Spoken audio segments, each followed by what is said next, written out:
like the music change. I was hoping it'd be a little bit more upbeat, but that's alright. It's kind of relaxing. After a lot of things have been going on the past few days, needs to kind of relax a little bit. Hopefully it changes the mood a little bit, you know. Hope everybody had a wonderful Wednesday. Oh God, it's Thursday already. Holy smokes, this week is going by fast.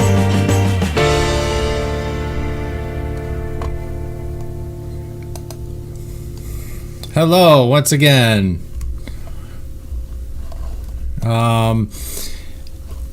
I thought y'all would like to enjoy some.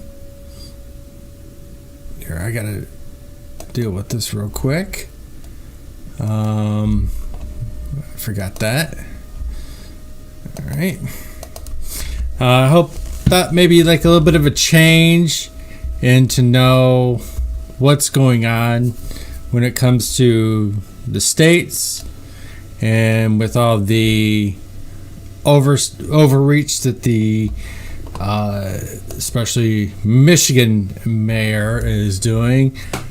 Hello, Rebecca. School's out for summer. It is. My neighbor just got his cap and gown. He's going to graduate, or graduated. And congratulations for all the students of 2020 for making it. Before we get to this, it's really important that, and I'm not really going to dwell on the riots or anything, but it's really important that we know and expose what Antifa is. And once again, thanks to James O'Keefe. Oh, they had a car parade? Yeah, that's like really cool. They did that to my neighbor too. He got like his diploma, and then they had to drive around in the car and get out and get like the actual diploma. He got a certificate, whatever. He was telling my family about that. And Tifa, they suck. But it's really, hey Neil, but it's really important that everybody sees this, because this is a rare look into these scumbags, and scumbags they are. The Antifa. Thank you for the diamond. Hey Phil. I never thought I'd get a diamond, so I forgot to set the thing.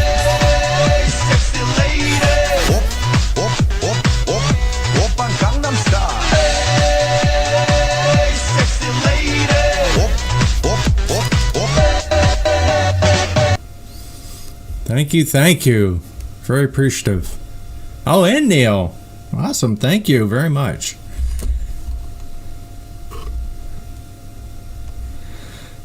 So I'm gonna Gangnam Style. Thank you again. Here, I have another.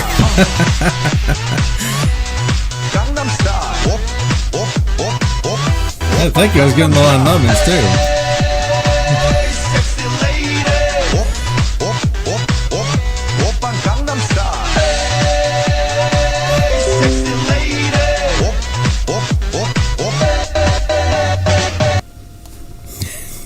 Thank you very much. So this is a small clip. Thank you, Phil. To get them up.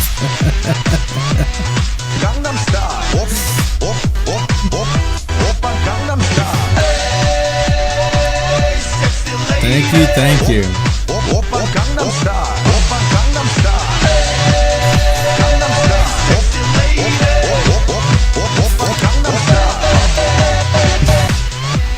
Thank you, Neil.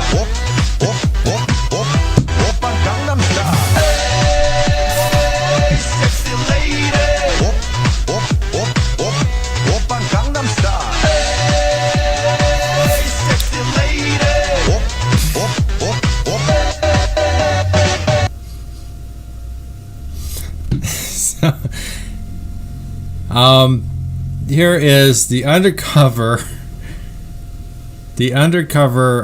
video from Keith O'Neill, or James O'Neill, excuse me. Since July of 2000, depending on the setting, if I were to be caught or found out in a setting where I am present with them, it could escalate to violence against me. Don't be that f***ing guy with the goddamn spiked brass knuckles getting photos taken of you. Police are going to be like, perfect, we can prosecute these f***ers. Look how violent they are. Right? Not that we're not, but we need to hide that.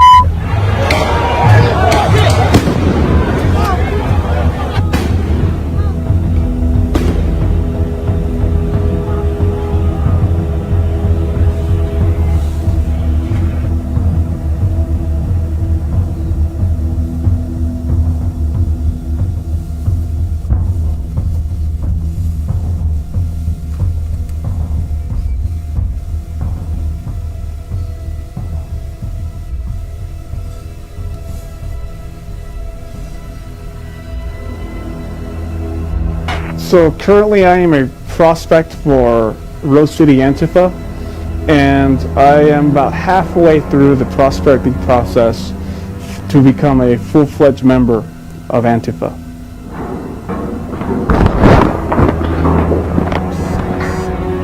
If you ruin their day, if you like heckle them, you make them feel like they look ridiculous, you make them feel outnumbered, and therefore their whole yay yay America Trump thing is going to go by the wayside. They reached out to me through Proton Mail, and we went back and forth, and there was an interview set to meet up in Portland. So to verify that it was me, they had me wear a white shirt and have a water bottle and show up at a Starbucks where a person was going to ID me and approach me and asked who I was, and I told them, and I followed them to the destination where the interview was going to be held. There, we went to a place called Imperial. They were getting this trade craft from someone else, someone with much more experience, someone who did this for her living. Caroline, which is the founder of RCA, moved to Sweden last year of 2016 in the summer with her husband, who is a dual citizen. So there's a back and forth with a European connection. This is an amazing video. Rose City Antifa holds required lectures for prospecting members in secret at, in other words, bookstore before they open. And as part of their security culture, they require us to put our phones in the bathroom next door. This bathroom is not only away from the main room where the lecture is taking place, but also has a fan that muffles any sound from the room. The whole goal of this, right, is to get out there and do dangerous things as safely as possible. How violent is Antifa or RCA in particular? Practice things like an eye gouge. It takes very little pressure to injure someone's eyes. They do not hesitate to either push back or incite some kind of violence. In our classes and in our meetings, before we do any sort of demonstration or black bloc, we talk about weapons detail and what we carry and what we should have. What is black bloc?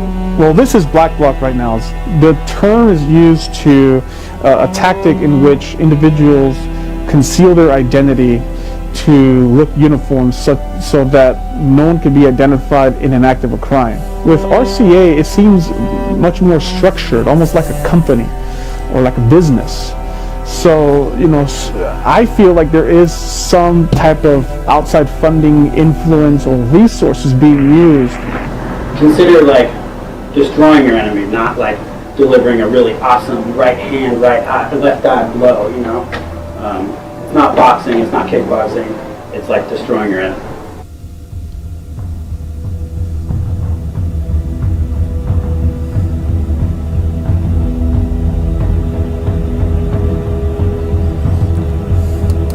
So big shout out to James O'Keefe for bringing that to us, because this is, from my understanding, the first time that they've been infiltrated. To lift yourself.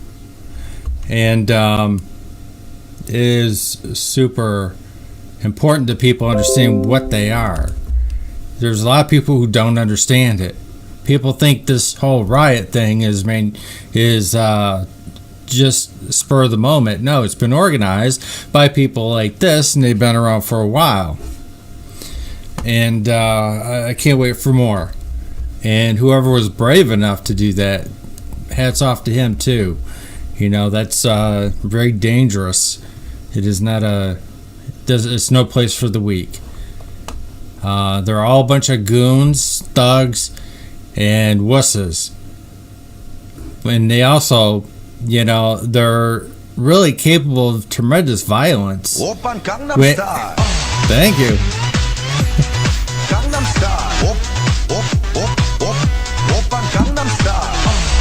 Sound test up.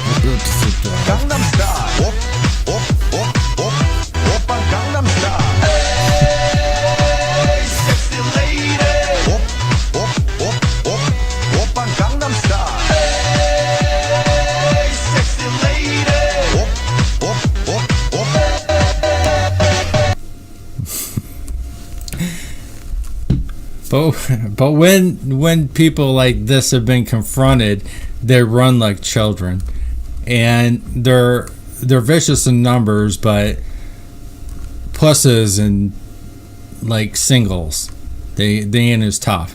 But they can be very dangerous, and they got to be stopped. And this is what the president is going to label them, as a terrorist group for. On the other hand, I had somebody in the oh, it's very incredible. It really is. Somebody said in the chat yesterday or last night, my last scope, well, how do they know this Clinton news is real? Well, here is the official website for Tom Fulton. And there you go. If you're watching, there it is. Court orders Hillary Clinton to go under oath for emails. I told you this last night, and there it is. She has been ordered to do so. We think Rosenstein was going to be fun. This is going to be even better. I think it will, personally. Great news. The U.S. District Court Judge Lamberth has granted our request to dispose the former Secretary of State about her emails and Benghazi attack documents. The court also ordered a deposition of Clinton former Chief of Staff Cheryl Mills and 2 other State Department officials. The court granted our request to subpoena Google for the relevant documents and records assorted with Clinton's email during her tenure of the State Department. The ruling came in a lawsuit seeking records considering talking points and updates of the Benghazi attack. Remember, it was Judicial Watch that discovered in 2014 that the talking points that provided the bias for Susan Rice's fake statements were created by the Obama White House. The FOIA lawsuit led directly to the disclosure of the Clinton email system in 2015. So there you go. Remember, Susan Rice was on 5 different talk shows saying that the Benghazi attacks were how you want to say, just like another fake thing, but they had led the coalition to take down Gaddafi and overthrow. Then we had, unfortunately, Ambassador Stevens and other, I think they were with Blackwater, soldiers who were actually killed there. I think a couple did survive. It's been a while. I'll have to revisit this. Hey, Roundabout. How you doing? So this is what is important, and what I said was relevant yesterday because somebody had asked, and I looked it up. So when it comes to the governor, it is important, especially here with the crap we've been dealing with, is with the lockdown. We can't buy garden seeds and all the other bullshit. Then she extends our lockdown. Now she's claiming she's going to lift it on the 12th of June. So I don't even know why we're waiting that long. But the thing is last night I pointed out that all the deaths in nursing homes, and this does go into it. So I hope you enjoy it. And here it is.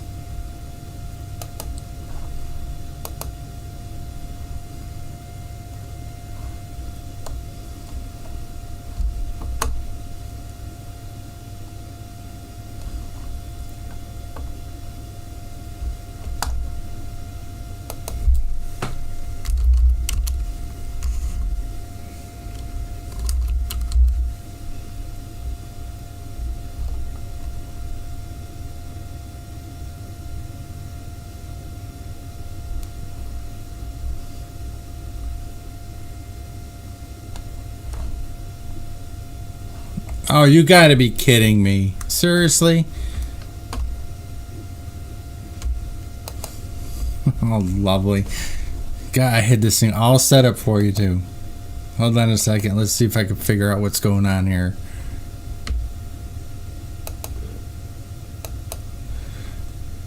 Well, she went in front of the subcommittee and lost her voice. So did all of them. Stabilized. Eventually, it's only a small part. It has no credibility. They do eventually have sound. Colorado have been disproportionate. So bear with them, please.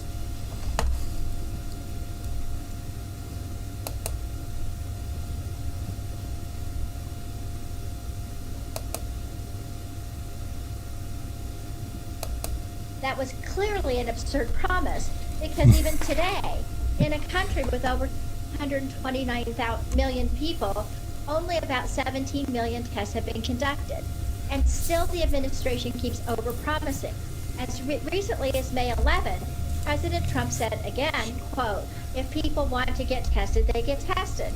When it comes to testing, this has just been untruth after untruth. President Trump's strategy for testing has been to bury his head in the sand and hope that the pandemic miraculously disappears.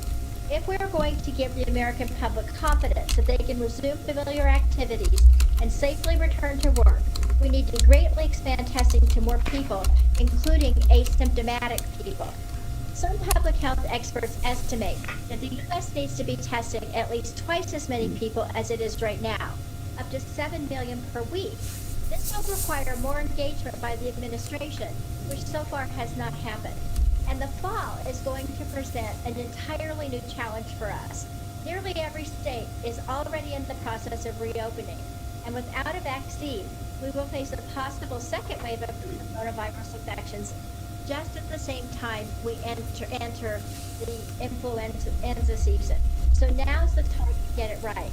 The administration is promising 40 to 50 million tests per month by September. I would like to give them the benefit of the doubt, but with this track record, the administration simply has no credibility in this matter. Let's be clear. The states and governors on the front lines of this crisis are working round the clock, doing everything they can to address shortages and help their communities. But there's only so much that any one governor can do in this global crisis without clear, effective leadership from the federal government. As more communities reopen this summer and as we head into the fall, we cannot repeat the chaos we saw this spring, with states scrambling for tests and competing with one another for critical supplies. Again, I'm grateful to the witnesses today for taking the time as they oversee the COVID-19 responses in their states. Governors Whitmer and Hutchinson, I thank you for bringing your insight into this issue. And I want to thank my homie, Governor Polis, who's right around the corner from me right now, who has really been at the helm in Colorado. While 20 to 50-year-olds represent the majority of cases here in Colorado, of course we all know it's the elderly who are suffering the most severe effects, including death. And like many other states, communities of color in Colorado have been disproportionately impacted by this disease. Each of the three of you has a monumental task before you, and it's important that the committee hear from you about the challenges you face and what more you need from Congress and the administration. We've come a long way, and I look forward to hearing from the witnesses about the progress made in their states, how we might replicate that success elsewhere, and what we can do to help as we move forward throughout the summer and the fall. It's a national emergency, and only a coordinated national effort will allow us to emerge from this crisis. And with that, I'm happy to yield 5 minutes to the ranking member of the subcommittee, Ms. Guthrie, for purposes of an opening statement. Thank you very much. I thank you for yielding, and I want to appreciate the governors for being here today. A little connection to all of you. Governor Polis, you may not remember, but you're the first person I met when I got to D.C. as a new member. We were checking in for new member orientation together, and great to hear that your kids are doing well, Marlon's doing well. Governor Hutchinson, I don't have a degree, but 3 family members have degrees from Harding University in Searcy, Arkansas. I'm very proud and a great school. And Governor Whitmer, my wife and I, when I first left the Army, lived in Grand Rapids. I was studying my family's automotive supply. So we lived off 28th Street in Bretton, right at the corner in a little apartment, and worked in Granville. So I appreciate the opportunity for you to be here, particularly during these challenging times, just dealing with the ongoing coronavirus pandemic and now the unrest. My own home state of Kentucky and the city of Louisville is grappling with the tragic death of Breonna Taylor, and now another business person, David McAtee, was killed, I think, 2 days ago. And so we're all going through these together. I know we're going to work through these issues and come out a better country at the other end, and proud of the hard work you guys are doing. There are a lot of important oversight hearings that we need to have on the COVID-19 pandemic, and I'm glad the first oversight investigations hearing that I worked with Chair together on is focused on the critical issue of COVID-19 testing. The federal government and states have faced many challenges in increasing COVID-19 testing capacity. This is especially true in my home state of Kentucky. In mid-April, Kentucky's daily testing rate was below 20 per 100,000 residents. Thankfully, Kentucky has significantly increased its testing capacity over the last few weeks, and Kentucky has now exceeded the daily average amount of testing recommended by the White House. The federal government has made substantial efforts for states to increase testing capacity.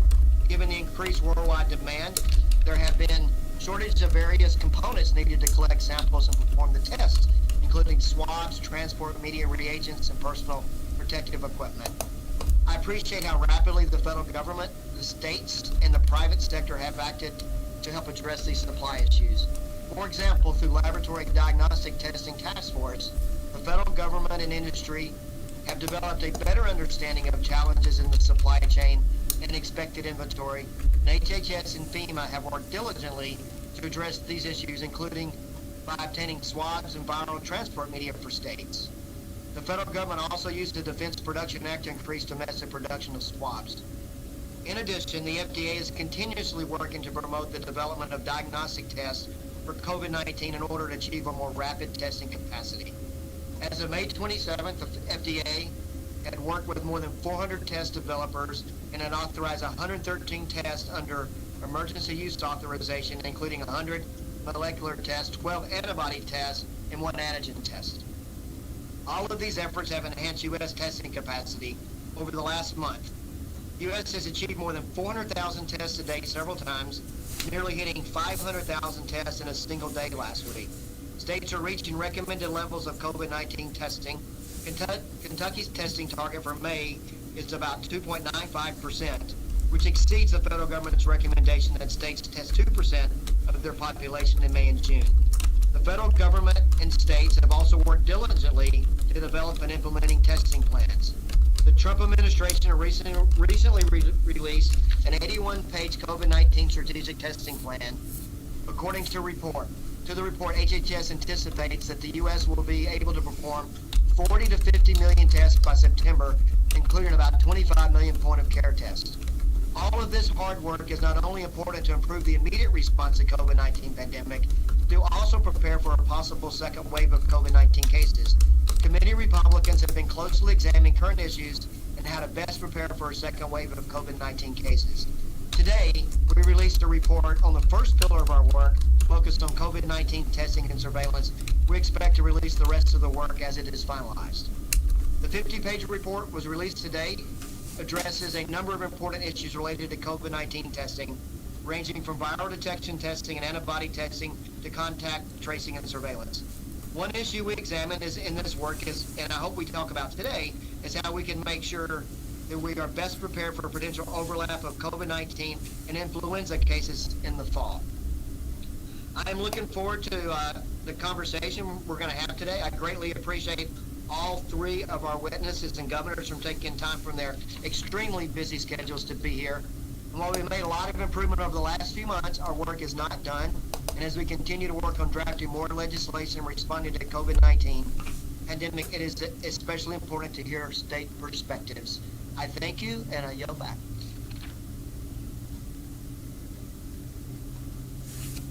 I thank the gentleman for yielding back. I would advise members, in case you are unaware of this, there's a window on your screen that says 1, 2, 3 clock, and this will count down from 5 minutes for either your statements or questioning, and then it'll start going over. And if that's not working for you, try clicking on it, and we hope it will work. Chair now will recognize the chairman of the full committee, Mr. Pallone, for 5 minutes for purposes of an opening statement. Mr. Pallone. Well, I want to thank Chairwoman Gadet for doing this. The Chairwoman has been very much involved during this COVID crisis and doing some really excellent oversight and investigation. And so, Diana, I particularly want to thank you for that and for putting this together today. And I also want to mention the other Coloradan, Governor Polis, because I always love to see our former colleagues become governors or senators or president or whatever, and the other governors, too, for being with us today. We've had in my district several peaceful protests over the last few days, so I've been happy with the fact that they have been peaceful, and hopefully that continues in our state and throughout the country. But the hearing today is basically continuing our work to confront COVID-19 and to hear from governors about what more the federal government can and should be doing to help in our nation's response. It's essential that we unite to combat this virus so that we can stabilize, protect communities, and safely reopen our economy. And the only way that we're going to do that is through a coordinated national strategy that increases testing and dedicates sufficient resources to contact tracing, surveillance, and containment. Unfortunately, President Trump continues to refuse to put in place a national strategy for moving forward. And it's just the latest example, in my opinion, of the president's failures to properly recognize the crisis that we face. At first, the president scoffed at those who were raising alarm about COVID-19 and insisted the virus would go away. And then as the threat became more undeniable, he refused any responsibility.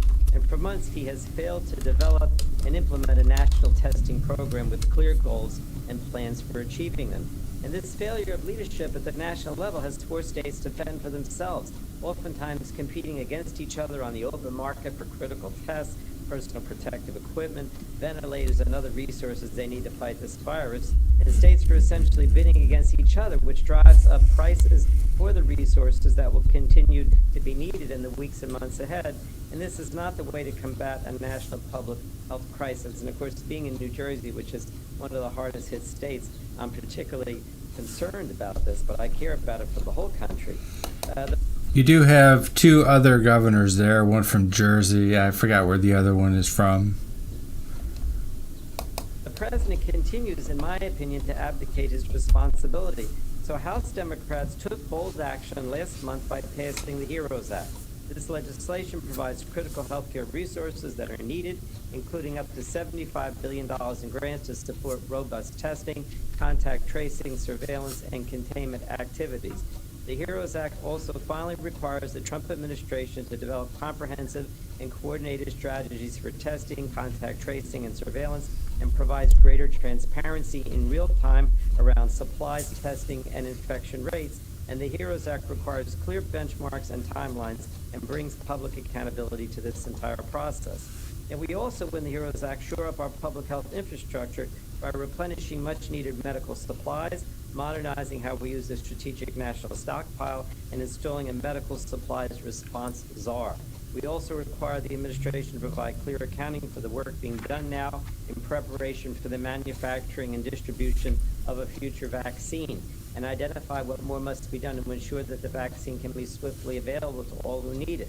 The HEROES Act also puts in place clear guidelines for how an additional $100 billion in resources for the Provider Relief Fund should be distributed, and ensures those resources are allocated to our hospitals and frontline healthcare providers in an equitable and efficient way. Now, because of the governors, I also wanted to mention that the HEROES Act supports states' Medicaid programs by increasing the federal matching assistance percentage, or FMAP, by 14 percentage points, and increases federal payments for Medicaid services for patients at home and community-based care. And this is critical to states that are facing dire financial situations as a result of the pandemic, and it allows them to continue providing essential health care services. Now, governors, I haven't mentioned, of course, the fact that we have direct aid for states and municipalities in the HEROES Act as well. That's not in our jurisdiction, but obviously very important. And it ensures that all COVID-19 treatment is free without cost sharing for all Americans, so that nobody has to worry about the cost of getting treatment or vaccines. So, you know, we had that in the CARES Act, that the testing was free. Now the treatment and the vaccine would be free as well. Obviously, I think the Senate should act on this, because we're not going to be able to beat this virus without the HEROES Act efforts in place. So I just wanted to welcome the three governors who have all faced challenges in responding to this public health threat.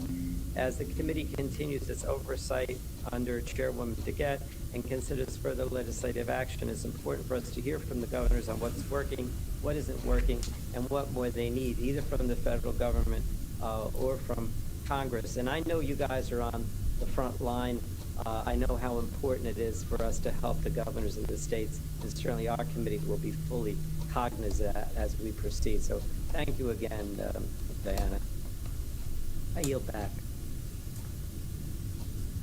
I thank the gentleman, and I'm now pleased to recognize the ranking member of the full committee, Mr. Walden, for 5 minutes for purposes of an opening statement. Well, good morning, Madam Chair, and Chair Pallone, and to our governors, welcome.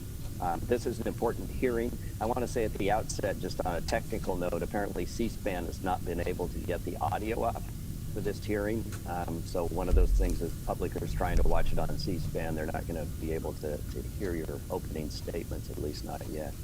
I was pleasantly surprised to see the accommodations were made so we could, those of us in Washington could meet here in our committee room.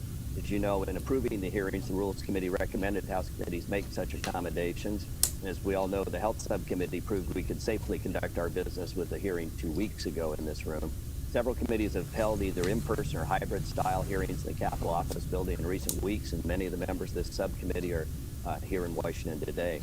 So I urge the chairman to continue to accommodate in-person participation of members going forward. Meanwhile, I want to welcome the governors. With all the challenges we are facing as a nation, from the pandemic we're discussing today to the unrest in the wake of the tragic death of George Floyd, we deeply appreciate your making time to be with us today.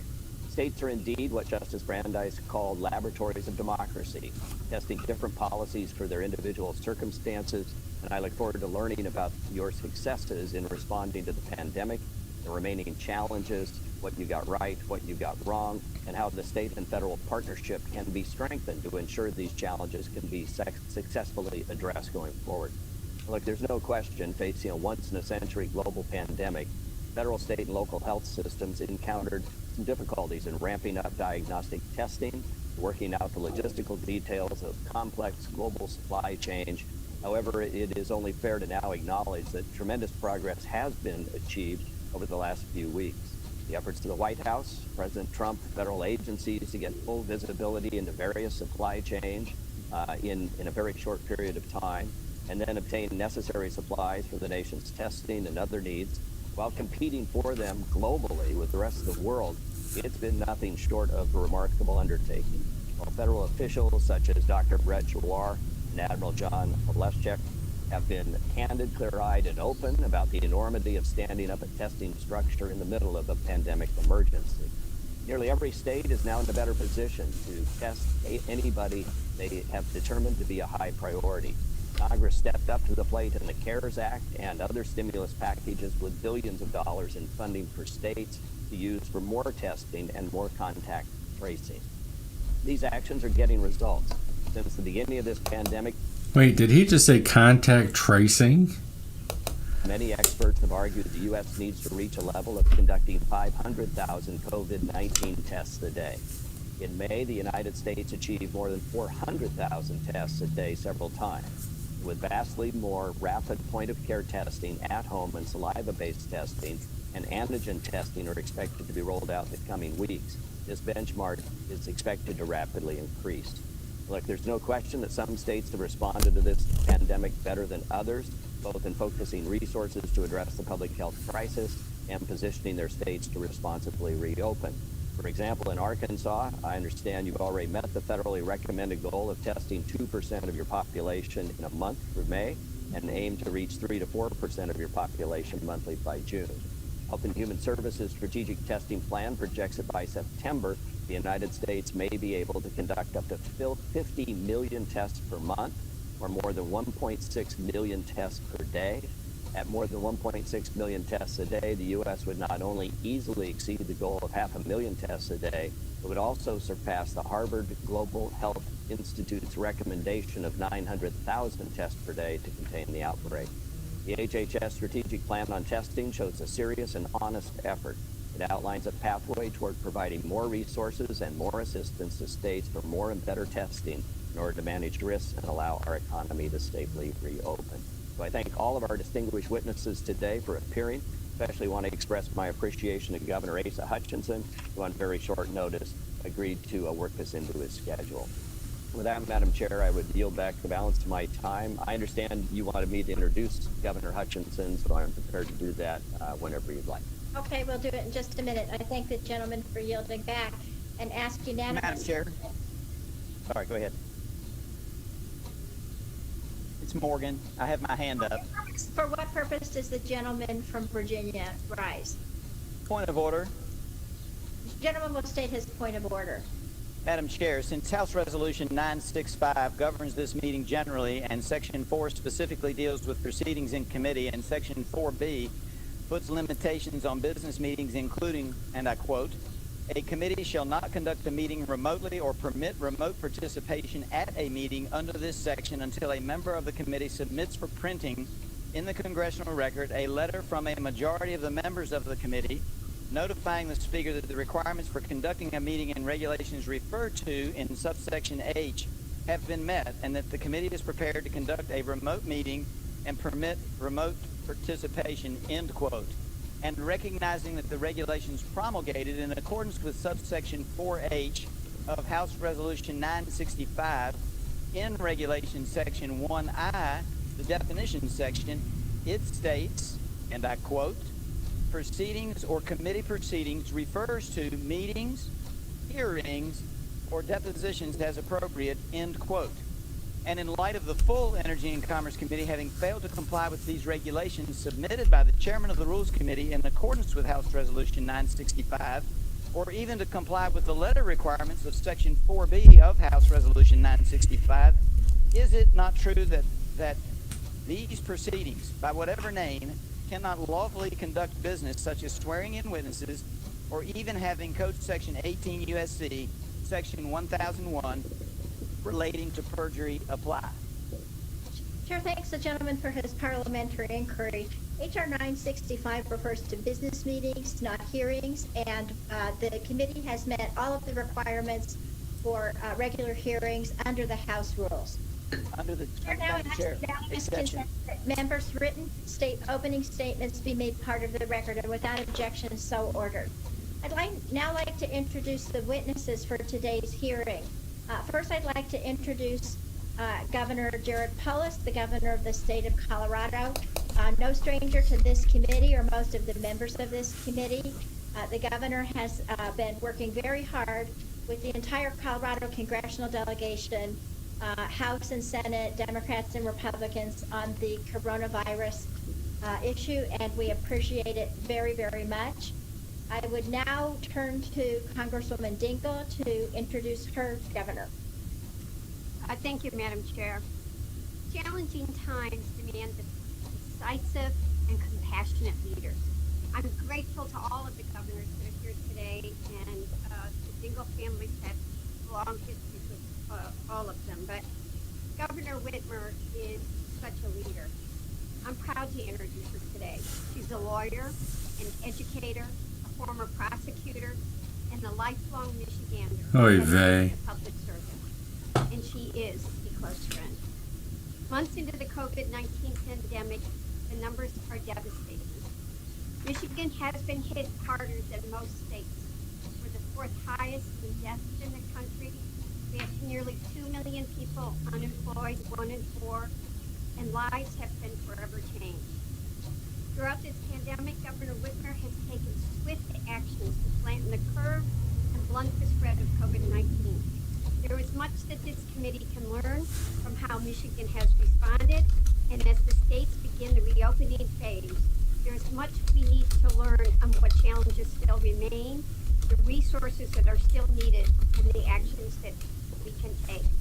I want to just make this personal comment that the governor is a friend, and after she saw the modeling numbers, the potential deaths that could happen in Michigan, she called me. She took personal responsibility for the potential death of everybody in our state. And she's been a true leader, and I'm honored that she accepted the invitation today. I thank all the governors for testifying today. We thank you for your service and your leadership through these difficult times, and we look forward to hearing all of your values. Thank you, and I yield back. Thank the gentlelady. Chair now recognizes Mr. Walden to introduce our former colleague, Governor Hutchinson. Well, thank you, Madam Chair, and welcome to all of the governors. Governor Asa Hutchinson is a friend of many of us, and a former colleague to many of us. He was elected to the U.S. House in 1996 and served in this body until President George W. Bush appointed him Administrator of the Drug Enforcement Administration and later Undersecretary for Border and Transportation Security at the U.S. Department of Homeland Security. Earlier in his career, President Reagan appointed Governor Hutchinson as U.S. Attorney for the Western District of Arkansas. Governor Hutchinson was first elected governor of Arkansas in 2014 and re-elected in 2018. He and his wife Susan have 4 children and 6 grandchildren. We thank him for taking time out of What is this? This is our life? his experience and expertise to us on these issues. Madam Chair, I do want to advise that the governor will have to leave the hearing today at 2 p.m. And I thank your indulgence for excusing him as a witness at that time. I know he had a pre-conflict that he couldn't get out of. So with that, we're delighted Asa could join us, and Jared and the governor from Michigan as well, and I will yield back. The gentleman and the chair is aware of Governor Hutchinson's previous commitment. We're just glad that you could join us, Governor, along with your 2 colleagues. Now, I know all 3 of you are aware the committee's holding an investigative hearing, and when doing so, we have the practice of taking testimony under oath. Do any of you have any objections to testifying under oath? No. Let the record reflect the witnesses have responded no. The chair then advises you under the rules of the House and rules of the committee, you're entitled to be accompanied by counsel. Do you desire to be accompanied by counsel during your testimony today? No. Let the record reflect that the witnesses have responded no. I won't make you stand up, but if all of you could please raise your right hand so you may be sworn in. Do you swear that the testimony you are about to give is the truth, the whole truth, and nothing but the truth? I do. I do. Let the record reflect the witnesses have responded affirmatively. You are now under oath and subject to the penalties set forth in Title 18, Section 1001 of the United States Code. The chair will now recognize our witnesses for a 5-minute summary of their written statements. As I mentioned earlier, there's a timer on your screen that will count down your time, and it turns red when your 5 minutes have come to an end.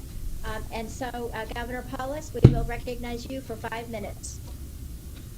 Good morning, and thank you for the invitation to testify. Starting a stopwatch here. Thank you, Chairwoman DeGette. You've done an amazing job in this crisis and beyond, and I appreciate this hearing. Thank you, Ranking Member Guthrie. A pleasure working with you. It's great to see you in this capacity. Thank you, Chairman Pallone and Ranking Member Walden and members of the committee. I want to provide an overview of the steps that we've taken in Colorado with the hope that some of the successful practices that we've implemented here can be an example for other states, for the federal government, for other nations that are dealing with the coronavirus. We started by setting realistic goals. We know that given freedom of movement throughout the United States, it would be impossible to eradicate the virus in Colorado or America until there's a cure or vaccine. So on the public health side, our focus from the very start has been to save lives, protecting the most vulnerable, particularly older Coloradans in congregate care facilities, supporting our healthcare providers, making sure that people have access to all forms of healthcare, including for non-COVID related healthcare, and doing everything we can to acquire testing equipment and personal protection equipment, and being as smart as we can with the use of these limited resources, and preserve the ability of our healthcare system to meet the needs of every critical patient that comes through the door, COVID or non-COVID, so not to overwhelm our healthcare system. And on the economic side, we also understood from the early days the economic implications of this crisis, and we've taken a number of extraordinary measures to help small businesses and workers, and made strategic decisions about reopening, really taking into account the economic, social, and psychological needs of Coloradans, as well as the health goals. We confirmed our first case in the beginning of March. We since found out that, like much of the country, we likely had COVID before that in our state. And we began to take action to reduce the spread of the virus, which was on an exponential growth curve at that time. Based on what our modeling was telling us, we needed to really severely limit the number of person-to-person interactions to about 75 to 80% reduction from the normal baseline. On the other side of the spectrum, the model showed that taking no action, the virus would have killed over 30,000 Coloradans by now. So on March 25th, we imposed a stay-at-home order, which lasted until April 26th. That was a very difficult decision to make. As a former business owner, I know the effort it takes to keep small businesses profitable even in good times.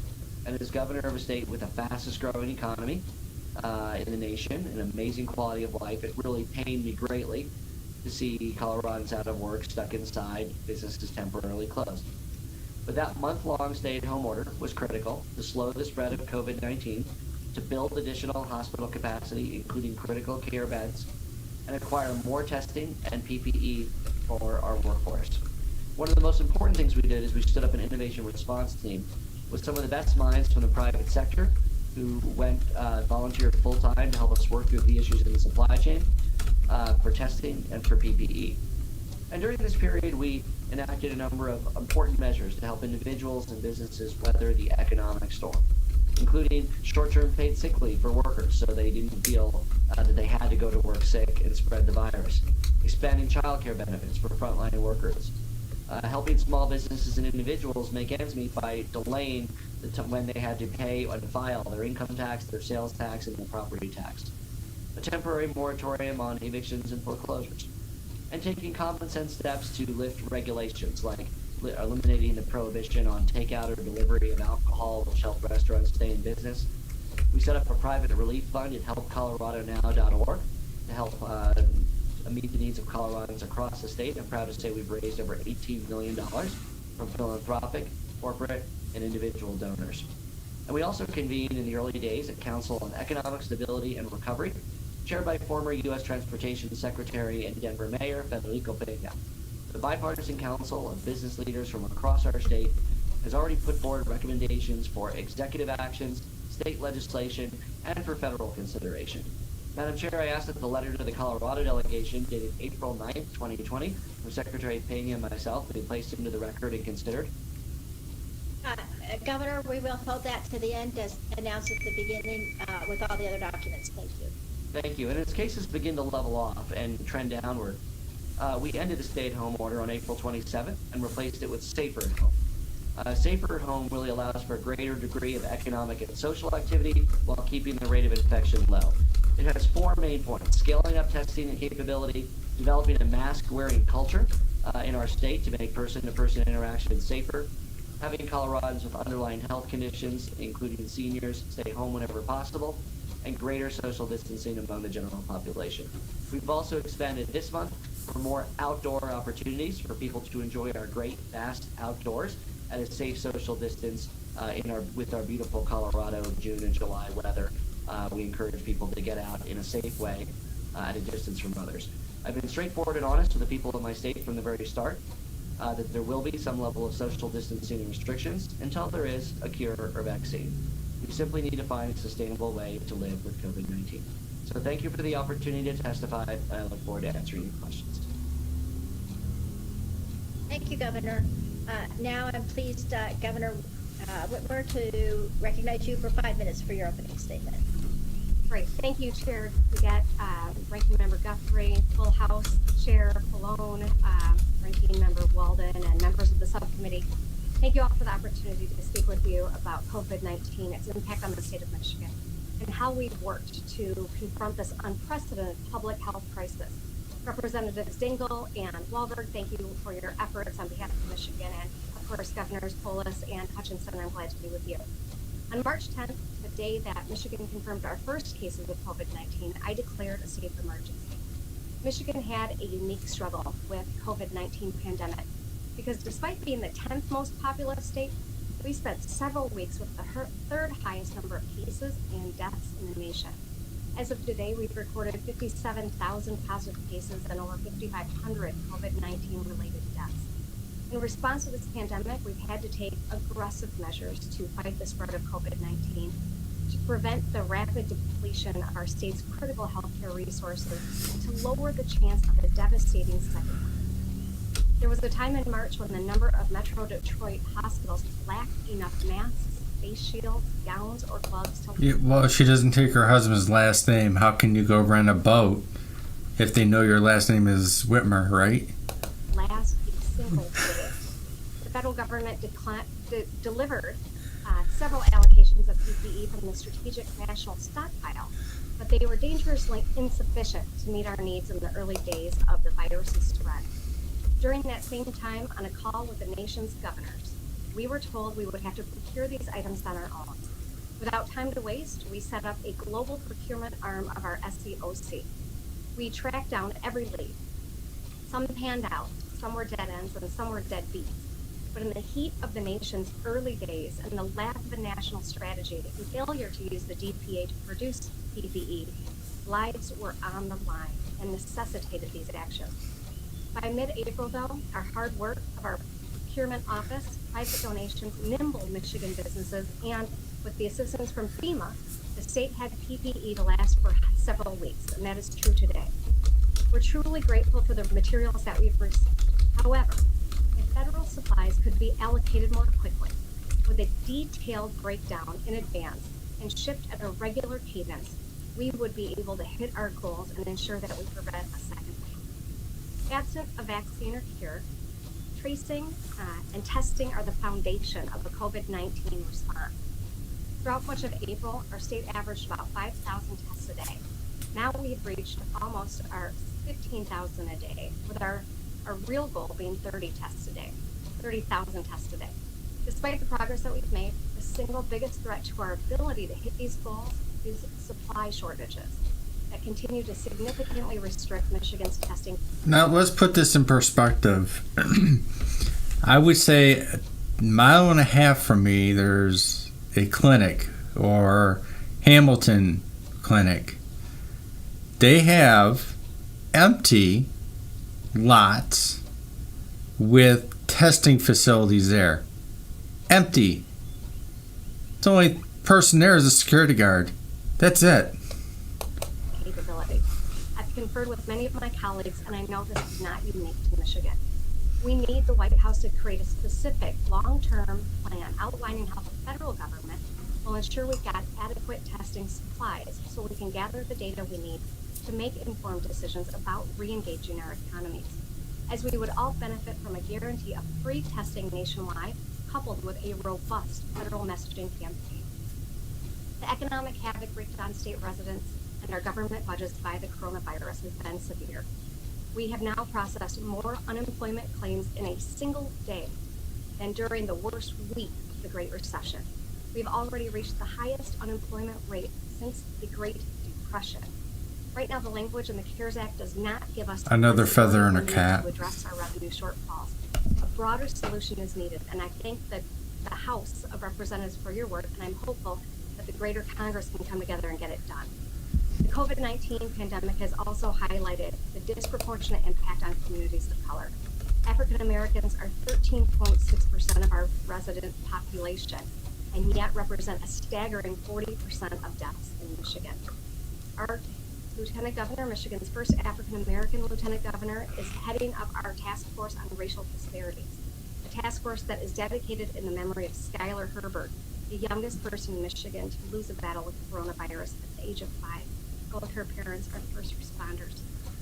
As we re-engage Michigan's economy through the My Safe Start plan, we need to make sure that we avoid a second wave of infections at all costs. We've made incredible progress pushing down our curve and saving lives in Michigan. Our phase-in reopening plan is informed by the best public health experts in our country. I'm glad to participate today to tell Michigan's story. We're resilient and we're tough, and it's that determination I'm tremendously proud of, and I know will sustain us in these challenging times. I look forward to our discussion. Thank you, Governor. It's now time for members of the subcommittee to ask questions, and the chair will now recognize herself for 5 minutes. Aren't we going to hear from Governor Hutchinson? Oh, I'm so sorry, Governor. I'm so we only sorry. had one Republican witness that we should hear from. And he's a Republican that I love because he was my colleague. I'm so sorry, Governor. You're recognized for 5 minutes. Sorry about that. No problem at all, and thank you, Madam Chairwoman. It is good to see you again. I do recall our days serving in Congress together. Ranking Member Guthrie, thank you for this opportunity, and I want to say hello and thank my good friend, Ranking Member Greg Walton, for the invitation today and for his friendship through the years. Of course, Chairman Pallone, it is good to see you again as well. And I am delighted to be here with my fellow governors who, each one of us has faced different challenges in our respective states, perhaps in different ways, but it reflects the uniqueness of each state and the decisions that have to be made. And I certainly respect every decision that was made by other governors reflecting their state. Our fight against COVID-19 began on March 11 when testing revealed our first case in the state. I immediately declared an emergency from that day on, and we took this very seriously. We took quick and appropriate aggressive measures to minimize the impact. We had a dual mission. Our first mission, of course, was to protect the health of our citizens, especially those that were deemed to be most at risk. Our second mission was to minimize the economic harm to individual families because it costs them, it hurts them in so many different ways. Today, we are in phase 1 of our recovery, and to put it in perspective, we have about 7,500 cases in Arkansas. We have 121 hospitalized, and we have had 133 Arkansans die of COVID-19. These numbers, as the other governors will attest, are very minimal in terms of what we see in so many other states. Our hospitalization rate and death rate are low compared nationally and to our region. When it comes to testing, we are testing more each day. In late April, we were testing 1,000 to 1,500 tests each day. I set as a goal that we would test 2% of our population in the month of May, which would have been 60,000 Arkansans. We exceeded that goal in May, and in fact, we tested over 80,000 Arkansans in the month of May. And so the testing has accelerated greatly. During the last 7 days, our positivity rate has been right at 5%. Over the last 30 days, it's been about 7%, well below the national standard has been recognized of 10%. In June, our goal in terms of testing is to test every resident and every nursing home in Arkansas, including all staff.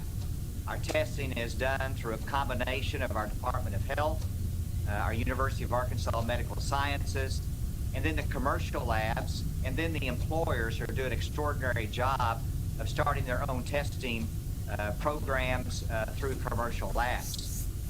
Whenever it comes to following up with our contact tracing, put it in perspective, when we started this pandemic, we had 3 nurses at our Department of Health that were responsible for contact tracing.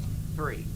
Today we have over 200 that are doing contact tracing, and that is an important part of our infrastructure for avoiding and handling the future in terms of a potential wave. The most frequent question I get asked is, why did you not issue a shelter-in-place order in Arkansas?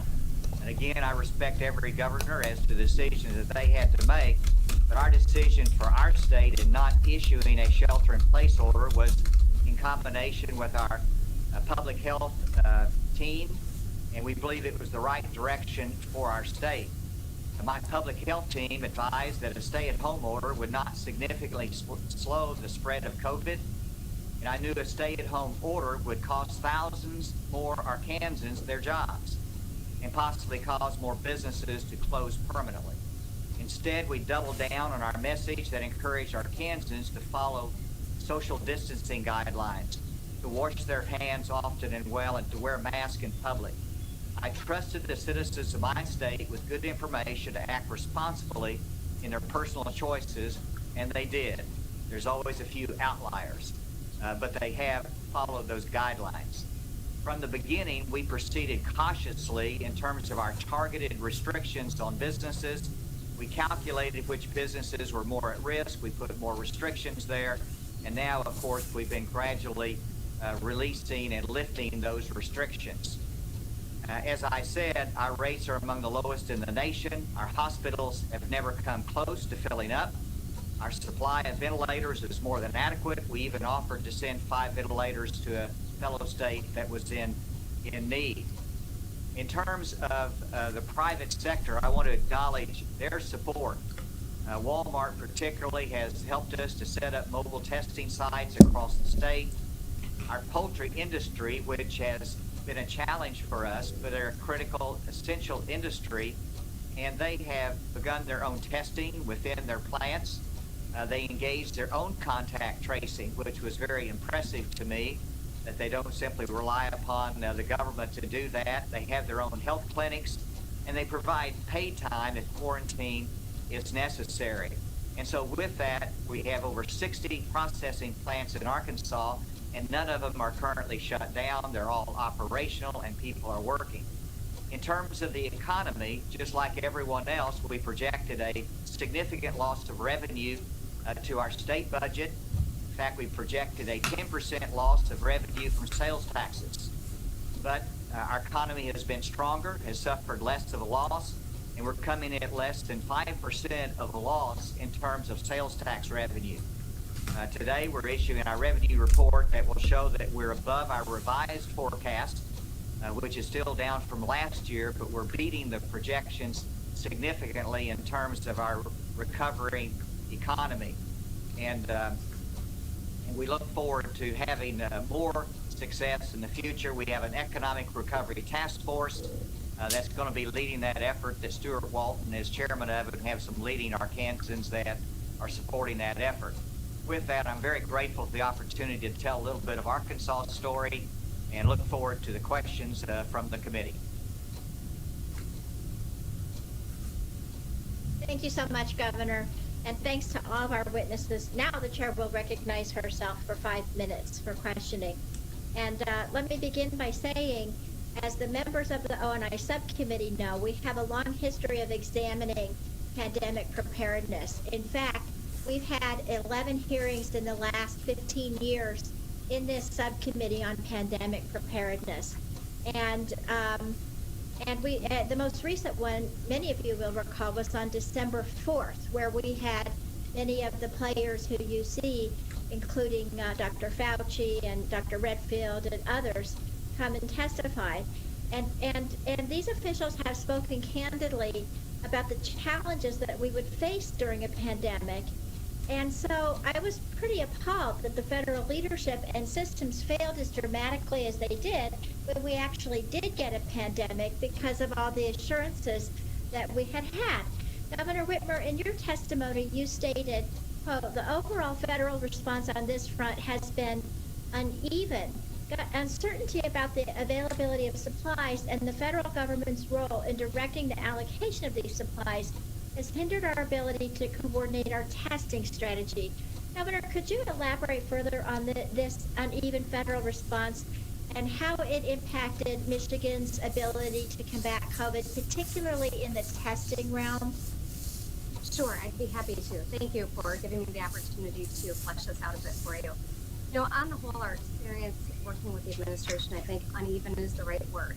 We are truly grateful for the supplies that we have received and the ongoing assistance that we've gotten out of FEMA Region 5 and their team, as well as HHS and the CDC. I'll just say that uncertainty about supplies, however, and the federal government's role in directing the allocation of these supplies has really undermined our ability to coordinate a testing strategy. In the early months of the pandemic, testing supplies were extremely limited. Information was scarce, and the federal government's role in supporting testing was narrow. In May, we began receiving significant numbers of swabs and transport media, which was a commitment from HHS and FEMA for about 450,000 swabs and over 300,000 transport media. Now, while we are appreciative, we're often given very little information in terms of when that is going to be coming in. The information that we're given sometimes is inaccurate about what types of supplies are being shipped, what we anticipate receiving. And so it's made our planning very difficult.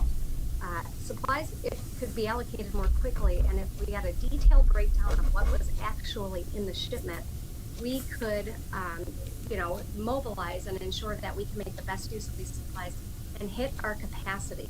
We have a capacity to do 25,000 tests a day in Michigan right now. And because we're lacking these fundamental pieces of doing the tests, or because we can't plan on them with certainty, it's really, we haven't been able to achieve that 25,000 a day yet. And I think that's the biggest concern that I have.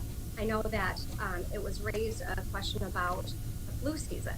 My chief medical expert in Michigan is just absolutely worried about flu season when it comes to supplies, when it comes to testing, when it comes to our ability to meet the needs. Thank you, Governor. And Governor Pope. Yeah, she's so worried that her doctor is under investigation too. Well, you also, we've talked about this on our delegation calls, but also in your testimony, you testified about how Colorado was caught off guard by the conflicting messages and lack of support for the federal government as to what Colorado would get. Can you elaborate on that?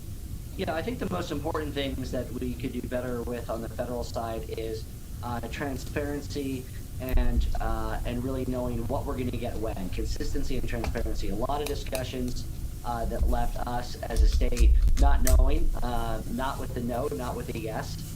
Are there going to be masks? Are there going to be tests? Delivery dates that weren't met, but even greater kind of sort of vague commitments at certain levels without that transparency level to know at this point in time this is what you'll get, at this point in time this one. That makes it very hard for a number of reasons, because we have to go out and then purchase our own, and if in fact the federal government does come through at a certain date at a certain time, then we might have too much of something and not enough of something else. So if we're going to plan in coordination with our federal partners, we need to make sure we have all the cards on the table. Everybody knows exactly what we're going to get when, what we're not going to get when, and then the states try to fill in the holes. And so you think that's the kind of plan we would need as we look forward to the fall and beyond? Yeah, we would love a way where it's very clear to the states exactly what they will and won't get, and within reasonable parameters. I mean, I understand if it's, a 2-day, 3-day window for delivery. I mean, no one's saying it has to be the exact day, but approximately when and what, so the states can plan around that and then backfill the rest of their needs. And Governor Whitmer, would you agree with that? Absolutely. I think that's absolutely. Thank you. Thank you so much. Representative Guthrie, you're now recognized for 5 minutes. Thank you, Madam Chair. Again, thank you all for being here. And Governor Hutchinson, you answered my first question. I was going to ask about why you chose not to do a statewide order. So I'm going to skip right to the second question.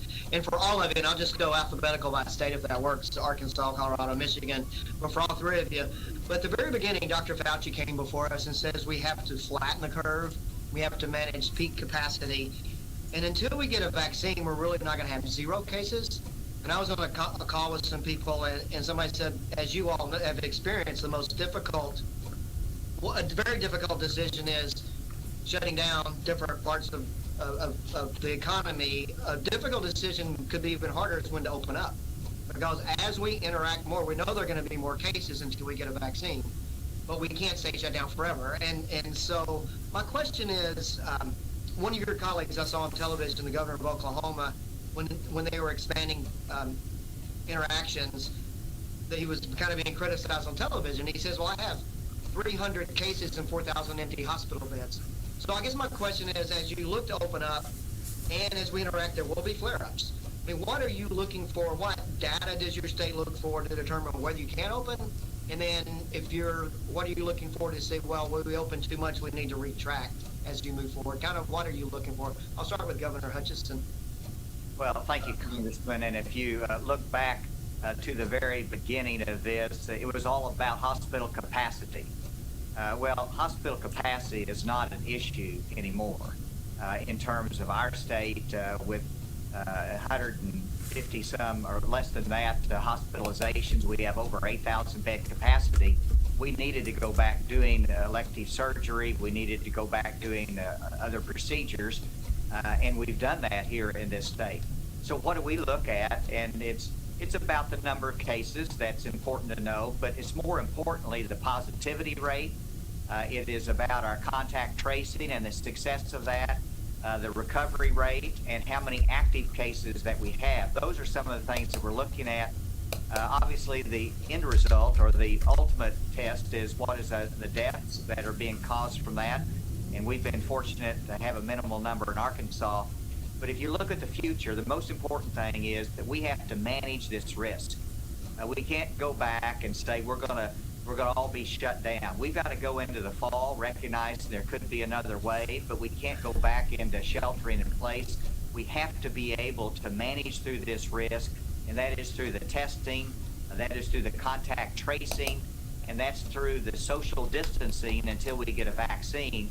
And that's our strategy. We're in phase 1. We're not going to go back, but we're going to wait until we open up more until we get a little bit more successful data that we can open up and even more. Okay, thanks. And Governor Polis, and I've got 2 minutes. I want to make sure Governor Whitmer gets a chance to answer. So, Governor Polis.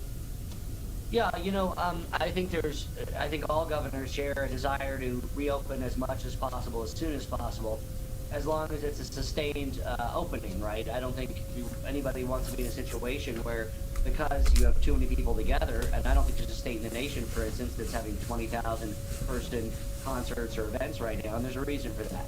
If that were to occur, it would likely lead to mass transmission of the virus, going from dozens of people to hundreds of people to thousands of people. So you want to do this in a way that has safety guidelines around what the types of behavior that occurs. For instance, we opened up some time ago, I think in late April, barber shops and salons, and we made sure that both parties were wearing masks, that there was limited capacity in them, and so far it's been a relative success story. We haven't heard of transmission cases that are linked to them.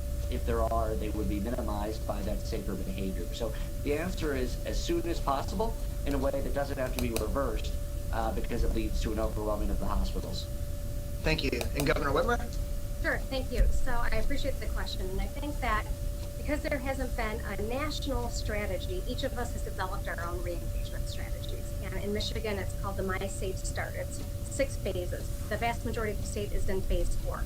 What we're looking at is the number of tests that we're able to perform a day, what the positivity rates are, what is the capacity in our hospitals. All of these things go into that, but also working with the business community to develop protocols to mitigate risk associated with different sectors of our economy.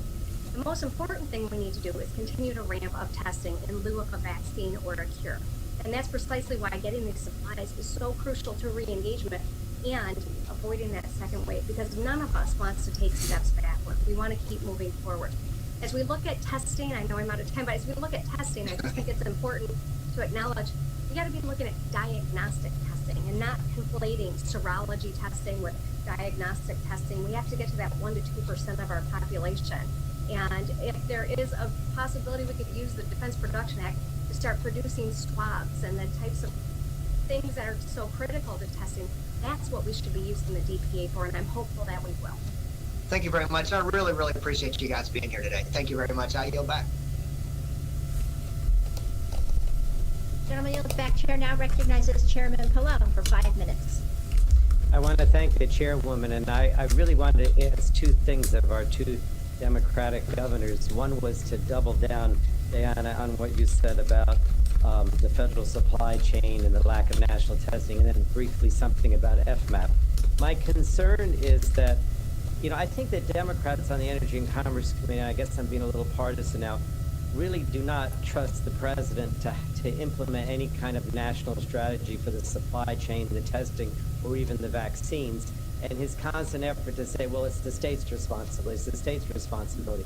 I don't believe that. And so as Democrats on the committee, we have tried in the CARES Act, in the bill that followed, the interim bill, and now in the HEROES Act, to really be more prescriptive, to try to have some kind of uniform national policy, and also a lot of transparency with both Whitmer and Jared Polis mentioned. So I wanted to ask Governor Whitmer and then Governor Polis, if you look at what's in the HEROES Act, which is what we really wanted to do from the beginning, what we do is we have a supply chain czar, we require a national chain of command, and we have all kinds of transparency along the lines of what you said to make sure that you know exactly what goals are, what's being delivered, what isn't, and when. And then with regard to the testing, we would say that there has to be a national goal. I mean, right now, Arkansas is a 2% goal, New Jersey 7%, Rhode Island is 14%. Governor Polis, you said, people can travel from one state to the next. We have freedom of movement. So that doesn't work. And so we say that the testing has to be nationalized in the sense that there are clear goals, there are benchmarks, there are timetables, what do you do what testing level to achieve for opening schools, what testing levels for employers, a lot more detail. If the 2 of you could just tell me what you think about that, you have comment a little. We'll start with Whitmer and then Polis quickly, and then I'd like to ask a question about FMAP if we could, briefly. Okay, so there's no question that the testing is the thing that we need to do more of nationally. I can tell you in Michigan, the things we're worried about are making sure that we've got the plastics, the swabs, the reagents. These are critical components of doing this robust testing that every epidemiologist and public health expert is telling us that we need. We can debate about international manufacturing, but we have paid a price for the fact that these things have not been produced in the United States. And I would just submit that a national strategy to ensure that we have these test kits is the most important thing that the federal government really needs to take the reins on. Having states bid against one another for supplies has created a shortage, has driven up the price, and has left us with deep and serious holes in a national policy. And I think absent absent a national policy, just having the supply so we can execute on the front line is crucial. And FMAP's been great. I hope you extend it through June of next year. And Governor Polis, you particularly mentioned the fall. You know, I'm concerned that if we don't have a national czar and we don't have these national, policies in place with specific benchmarks and transparency, we're going to have the same problem with vaccines. Dr. Bright testified before our health subcommittee and basically said that. So would you comment on that, and particularly as it relates to the fall and the next step in terms of the supply chain and national czar and a national strategy? Thank you, Mr. Chairman. It is important that we do have a mechanism in place for national coordination on vaccine delivery, or there's going to be even greater free-for-all around that when we reach that fortunate day. Just like we have at the state with our county health departments. In our state, each county has health departments. Some of them are multi-county. The state plays a coordinating role, and the delivery of services of testing is locally administered. I think what I would like to see in the ideal world is the federal government playing that coordinating role. And then, of course, the actual work is locally administered by states and by counties. We were particularly thrilled that in the HEROES Act, it set a 14% FMAP increase. I can tell you the importance of that to states like Colorado and others is absolutely critical for the recovery from this crisis. So as you know, we increased it from 6.2 to 14. And Governor Whitmer, would you support that as well for FMAP? Yep. Absolutely. We know that the economic crisis will last a lot longer than the health crisis, and this is something that's been really important in Michigan as well. Thank you both, and thank you, Chairwoman DeGette. Thank you so much, Mr. Pallone. Chair now recognizes Ranking Member Walton for 5 minutes for questions. Thank you, Madam Chair, and again, thanks to our governors for your leadership and your participation today. One of the things going forward we're trying to look at is nursing home deaths. And I know that different states dealt with this issue differently in the early stages, and some clear into probably a month ago that sent COVID-positive patients back to nursing homes. I think that happened in New York. Each of you, how did you handle that issue with COVID-positive nursing home patients? Did you have them go back to the nursing homes from whence they came? And maybe start, Asa, if you want to start, and then maybe Governor Whitman and then. Well, sure. And first of all, we would never send a COVID positive patient into an environment in which they would expose others. And so in any congregate setting, whether it be the prison or whether it would be a nursing home, obviously totally different, but we would make sure that the positive patients were totally separated from those that tested negative, and they wouldn't be required, of course, to go back there. And so, you know, we've had a challenge just like everybody else, but our public health has just done an extraordinary job of going in and testing every resident that whenever there's a positive case and dealing with it head on. All right, and I understand on CMS data that came out today, your rate of deaths per 1,000 in nursing homes is 6%. I think Colorado's 28%, and Michigan shows up at 63%. So is there a different policy in Colorado or Michigan? Who are you addressing the question? Let's go to Michigan first. Okay, sure. So 63%, that is not an accurate number from It's 60. I'm sorry, it's 63.6 per 1,000 nursing home. 23% is roughly what our number has been, and we know that people living in nursing homes in Michigan and across the country have faced unbearable devastation from COVID-19. Like Governor Hutchinson said, we have taken efforts to ensure that if a resident, after being discharged with a COVID-19 diagnosis, was going back to a nursing home, they are separated, that the protocols are very strict about what that looks like. And no COVID-19 patient has been, no nursing home is required to take a COVID-19 patient. And that's something we thought was the right thing to do. We've had strict protocols around who can go into these congregate care settings and really prioritize PPE and testing in those facilities as well. Governor Polis? Yeah, I'll sit up and... Yet Michigan ranks fifth in senior nursing homes deaths.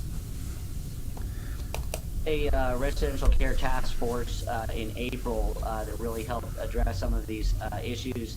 The team's been working to ramp up the testing of asymptomatic workers at senior care facilities, both through the Colorado National Guard as well as in a partnership with Colorado State University. We require that every congregate senior care facility in the state prepare an isolation plan for their residents that might have been exposed to COVID and not require hospitalization. Those who have had cases have had to implement those plans, which might mean a separate wing. It might mean, of course, it means things like making sure there's not roommates and dining areas. And of course, the best way to prevent the deaths at nursing homes and senior care facilities is to prevent the virus from coming in the first place. That's why testing the asymptomatic workers is so important. All right, I'm going to yield the remaining. And on this issue with Whitmer, there's a gentleman that made headlines who beat a veteran in a nursing home. He was diagnosed COVID-19 positive in that nursing home. Remainder of my time for the gentleman from Michigan, Mr. Wahlberg, who I know had some questions as well and has waved on me. Gentleman's recognized.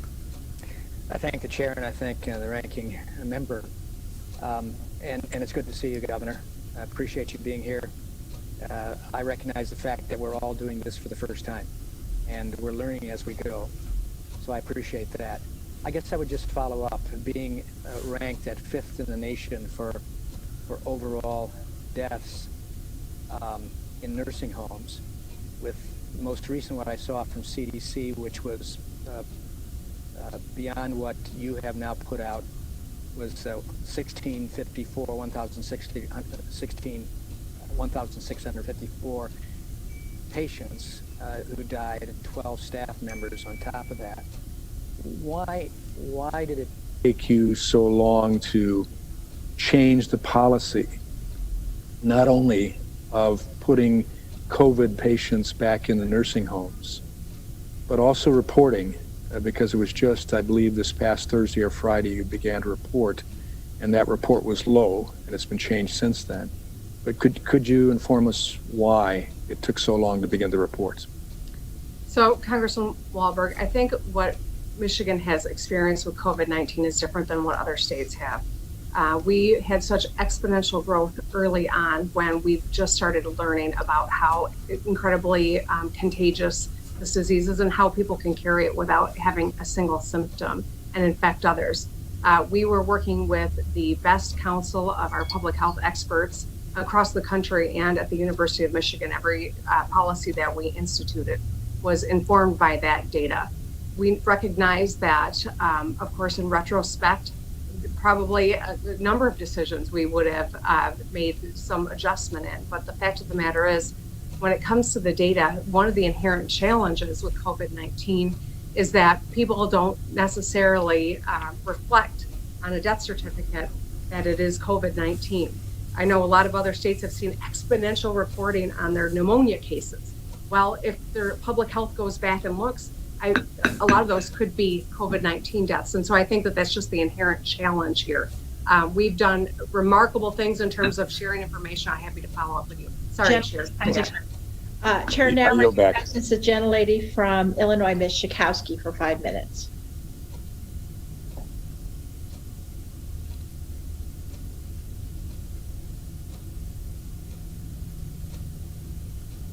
Okay, can you hear me now? Yeah. Okay, can you hear me now? Okay. Thank you. You know, I was informed of the first case in Illinois on January 30th by Dr. Redfield. That is 6 months ago. And we still have not bend the curve in the United States. 1.8 million cases yesterday, and on Sunday it went up. So it went up 26,000 from Sunday. Other countries have done better. And I want to focus also on the hard-hit nursing homes, the long-term care facilities. CMS has finally started doing the promised releasing of information that they gave 2 months ago, and said the 26,000 nursing home residents and workers have died. Media reports say it's closer to 40,000. In my hometown, we know, in my home state, rather, of Illinois, I know that nursing homes account for over half of the confirmed COVID-19 deaths. And in other places in the country, it's as high as 70%. And it's just unacceptable that the racial disparities and overall COVID-19 cases and fatalities also extend to nursing homes. We see higher deaths among African Americans and Latinos in Illinois and around the country. The COVID-19 crisis in our nation's nursing homes and long-term care facilities is a national disgrace, and we have not seen help from the Trump administration. They have failed to publish data until beginning now, ensure access to testing, which is so important, and coordinating of distribution of PPE. And I just want to thank the heroes that are going every day to work and are suffering from Must be a Democrat. The challenge that they face in those nursing homes and the fact that they get up every day and go to work.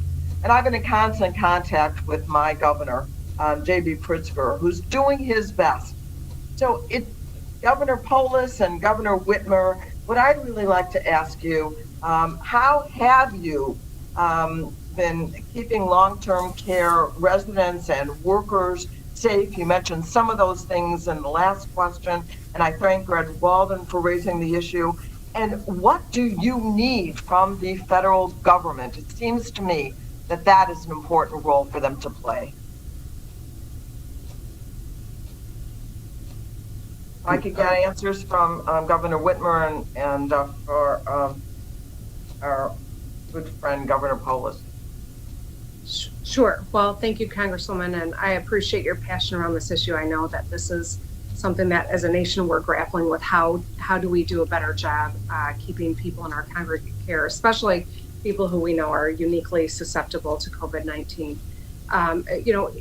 In lieu of a national policy in terms of nursing homes, in lieu of all of the robust testing supplies that we need, I think it is really incumbent on the nation's governors to ensure that we have a handle on who's going in and out of those congregate care facilities, that we are setting a higher standard and getting every single person there tested regularly, that so we are in ability to isolate. That's the key in lieu of this vaccine and cure. That is the most important thing that we can do. And so I would like to have every nursing home patient tested regularly, every person who's going into a nursing home tested regularly, with a plan to give them paid sick leave so that they don't feel compelled to come into work if they or someone they know or is close to has any symptoms of COVID-19. That's one important piece of it. And I'll let Jared take I ate up some time. Yeah.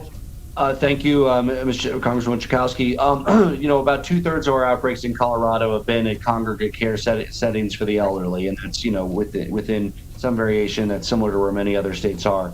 We set up our residential task force in early April. We also appreciate the effort of the federal government to deliver personal protective equipment to certified nursing homes. But just to put that in perspective, certified nursing homes is about 226 in our state. We have about 1,000 senior congregate care living facilities. So the equipment is only going to a subclassification of the total number of places that older Coloradans live together. We have also required isolation planning from all of those facilities, and we are rapidly stepping up the testing of asymptomatic workers, which is not a one-time thing, right? If you test a worker that's asymptomatic and they're negative, it's only as good as it is in that day and time. In a fully scaled up scenario, we would love to be testing workers once a week to see if we can prevent those infections from even reaching those senior care facilities. And we need help with the supplies as well as continued testing to help keep it out of those facilities. Thank you. Thank you, Governor. Need some help from the federal government. Chair now recognizes Mr. Burgess for 5 minutes. You need to unmute, Mike. Does that sound better? You bet. Okay. So thank you to our panelists. I kind of liked it on the mute, but. Yeah, I thought you would. I want to welcome our panelists, our governors, to the hearing. Governor Polis, it's good to see you again. Governor Polis and I served for what seemed like forever on the House Rules Committee. We're doing okay over there, but it's a little less exciting without having you there. I do want to acknowledge to Governor Hutchinson, although I'm from your neighboring state of Texas, I'm related to Arkansas by marriage. All of my wife's people are from Prairie County. So let me just ask all of you to, and we can answer whatever order you prefer. The difficulty with getting the CDC up to a level where testing was sufficient. Early days, the CDC was only putting out single digits of tests at a time where the requirement was many, many times that. So the impact of the delay that the CDC had on the diagnostic tests in your state, I'm interested from hearing from each of you. I guess we start with you, Governor Hutchinson. Well, thank you, and come back to Prairie County anytime. Good farm country here.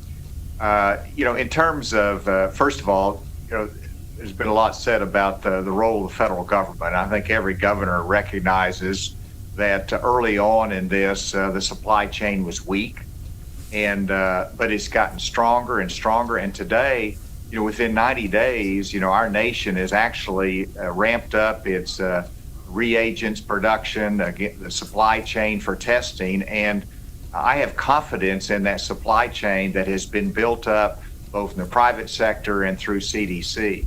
And also, in terms of the federal standards, I look at the CDC guidelines, and I think they've been very, very helpful in setting some national standards for how we reopen and how we do gymnasiums and everything from sports to churches. Those guidelines.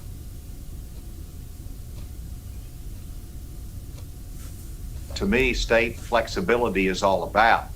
In terms of the testing, the CDC has made a commitment to us on testing and supply chain, and they're fulfilling that. That's the reason we're able to go from 1,000 tests a day up to close to 3,000 tests a day, because the CDC has accelerated their supply chain and is working for us.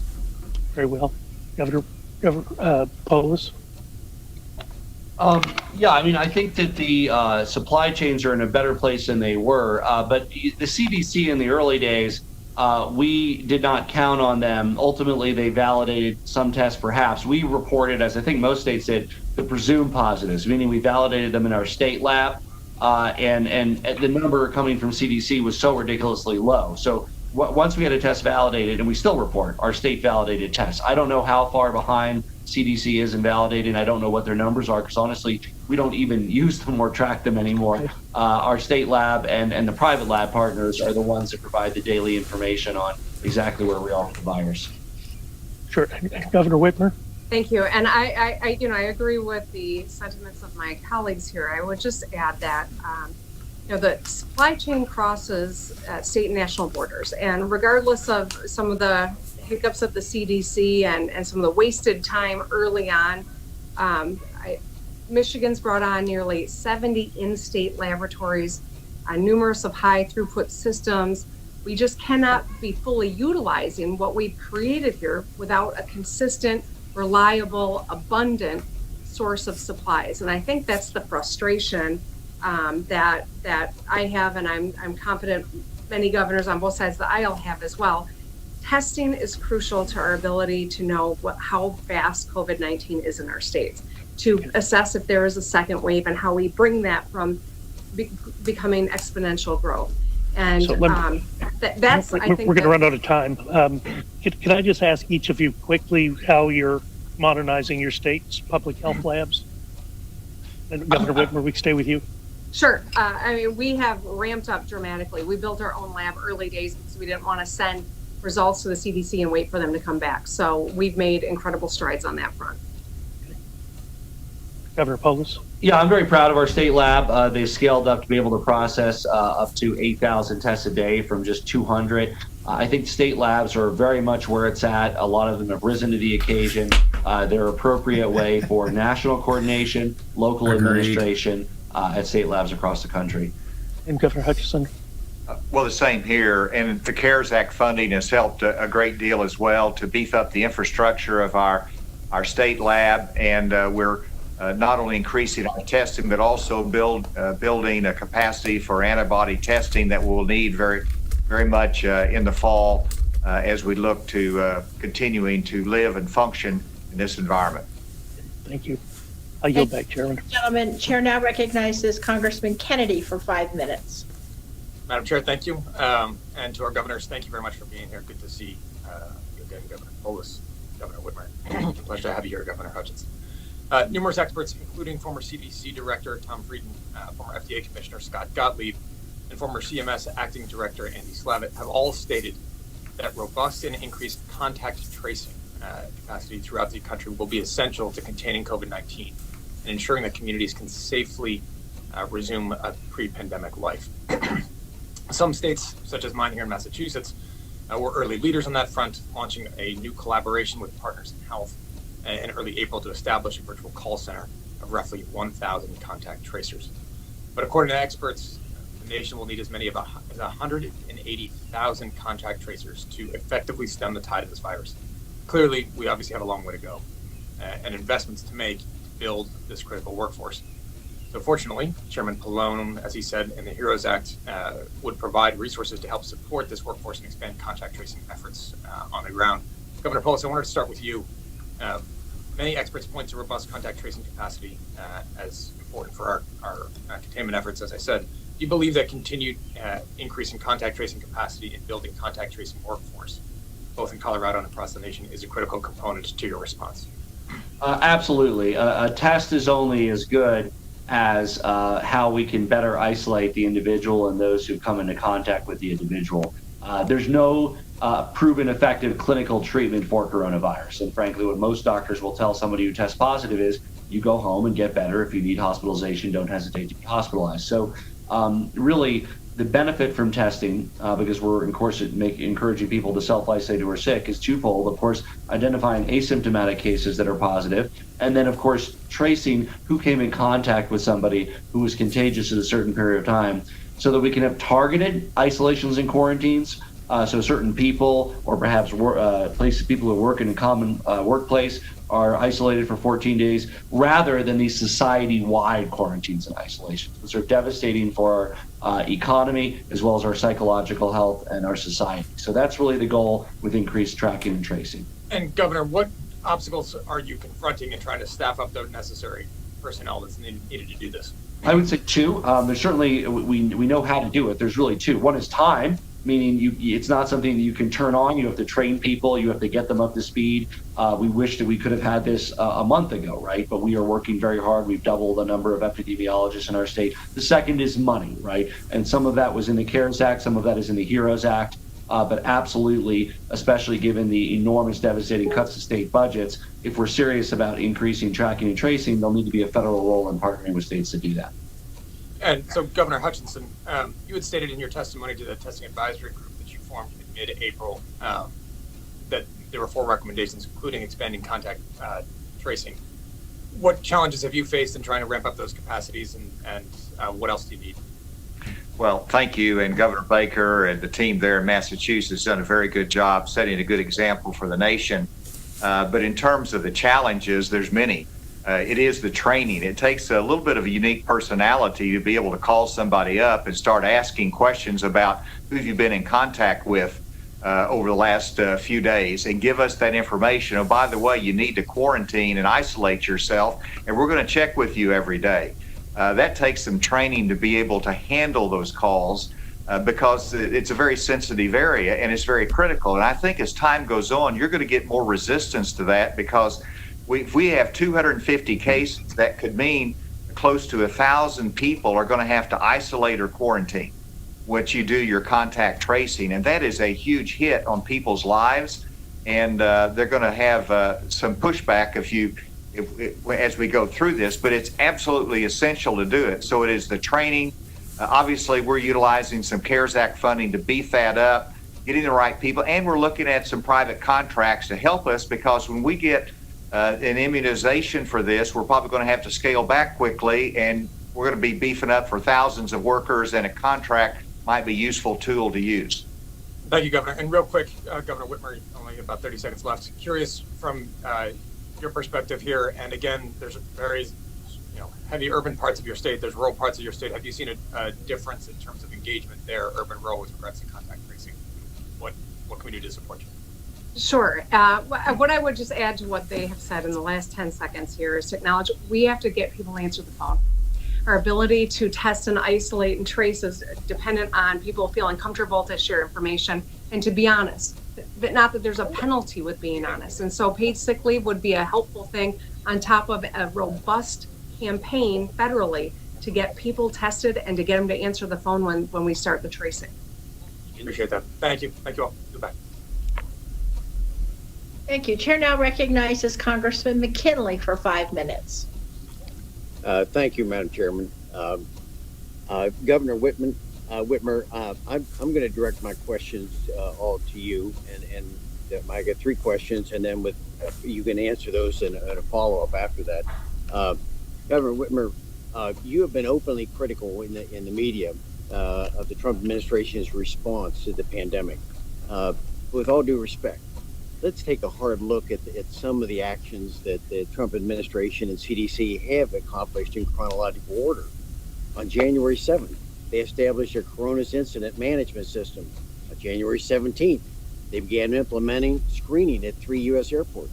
On the 21st, they activated Emergency Operations Center. On January 31st, the Trump administration declared the coronavirus a public health emergency. Then followed on March 12th, the World Health Organization declared that the COVID-19 is a pandemic. The following day, the president declared a national emergency. But Governor, you hesitated, and according to the Detroit Free Press, you waited till March 26th to ask for a federal disaster declaration from the president. So by the time you asked for that declaration on March 26th, 12 other states had already requested and had been approved for that. And almost 60 Michigan residents had died of COVID-19. So in this two-part question there, Governor, do you regret not acting sooner? And secondly, remember that 12 other states had already acquired disaster declarations.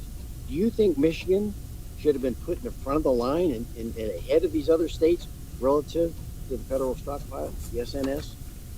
Second question, Governor Whitmer, on March 27th, you told radio station WWJ 950 that Michigan was in trouble getting the equipment they needed because you alleged that the federal government was telling vendors not to honor the contract they had with Michigan. These are serious violations or allegations. Governor, will you release the names of who those vendors were? And then the third question, Governor, according to the Washington Post, more than 25,000 nursing home residents and more than 4,000 nursing home staff have died nationally. That's 25% of all the COVID patients. And as of Friday, at least 1,216 nursing home residents have died from COVID in Michigan, which is about a quarter of your state's total. Other states have instituted mandatory testing of nursing home residents and staff, but apparently you've not. Why not, Governor? Could you answer those questions, please? Congressman, thank you for raising these questions. And with all due respect, I'm not going to go toe-to-toe with you on every allegation that you've alleged. I will say this, though. The United States lost valuable time in the early days of COVID-19, when we could have been planning, when there could have been a national strategy, when the use of the DPA could have been used not for meat production, but for swabs, which we still don't have enough of. What we know in this country is that the enemy is not one another, it's a virus, and the virus doesn't stop at state line and it doesn't stop at party line. We have to band together to address the crisis that has ravaged our nation, that has killed over 100,000 Americans, that has unemployed 40 million Americans. Until we get our arms around the health crisis, the economic crisis will be longer and deeper. And that's precisely why We have to get this right. Now, when I went to the media and I was talking about the fact that because the federal government did not have these supplies, we were told to procure them on our own. I started contracting globally. I never imagined I would have to create a global procurement office in the middle of my state emergency operations center, but that's what we did. And as our contracts were coming due, we were getting calls saying that they were going to be delayed or they were going to be canceled. I acknowledged that publicly. You know what? Republican governors have acknowledged that same thing. For whatever reason, I've gotten the criticism for raising that, but I am not alone in that experience. And I would direct you to speaking with other governors to acknowledge that when we are procuring these on our own, we necessarily start bidding against one another. And guess who tops all of our contracting ability? It's the federal government. So when Michigan was heating up and exponential growth was happening here, it was the federal government that was where our supplies were getting delayed and distracted to. And that's why I was calling on help, because we had one shift's worth of PPE at that time. Chair, gentleman's time's expired. Chair now recognizes Mr. Ruiz for 5 minutes. Thank you very much, Chair. I appreciate everybody being here today. This is very informative and very much needed. Riverside County, the county in which my district resides, like so many others, has seen that the impacts of this pandemic have disproportionately and adversely affected vulnerable communities, communities of color, low wealth, resource poor communities, and our immigrant communities. Black and Latinx individuals are contracting COVID-19, being hospitalized due to COVID-19, and are dying from COVID-19 at rates that are as much as 4 times greater than their share of the population in the city or the state. My question to the governors joining us today seek to find out what actions your states are taking to increase access to COVID-19 testing and care for these marginalized communities that have taken the brunt of the pandemic. Governor Whitmer, in your testimony, you mentioned the staggering disproportionate rate of deaths from COVID-19 among Black Michiganders. You established the Michigan Coronavirus Task Force on Racial Disparities, dedicated to Skylar Herbert to study the causes, impacts of COVID-19, and make recommendations to address these related racial inequities. How will the task force's findings and recommendations be incorporated into Michigan's response to support a more equitable system for ensuring access to COVID-19 testing and care? Congressman, thank you so much for your question. I appreciate the nature of it, and I think that in light of everything that is transpiring in our country today, it's incredibly important that we talk about the racial inequities inherent in COVID-19 and also inherent in our criminal justice system, and frankly, beyond.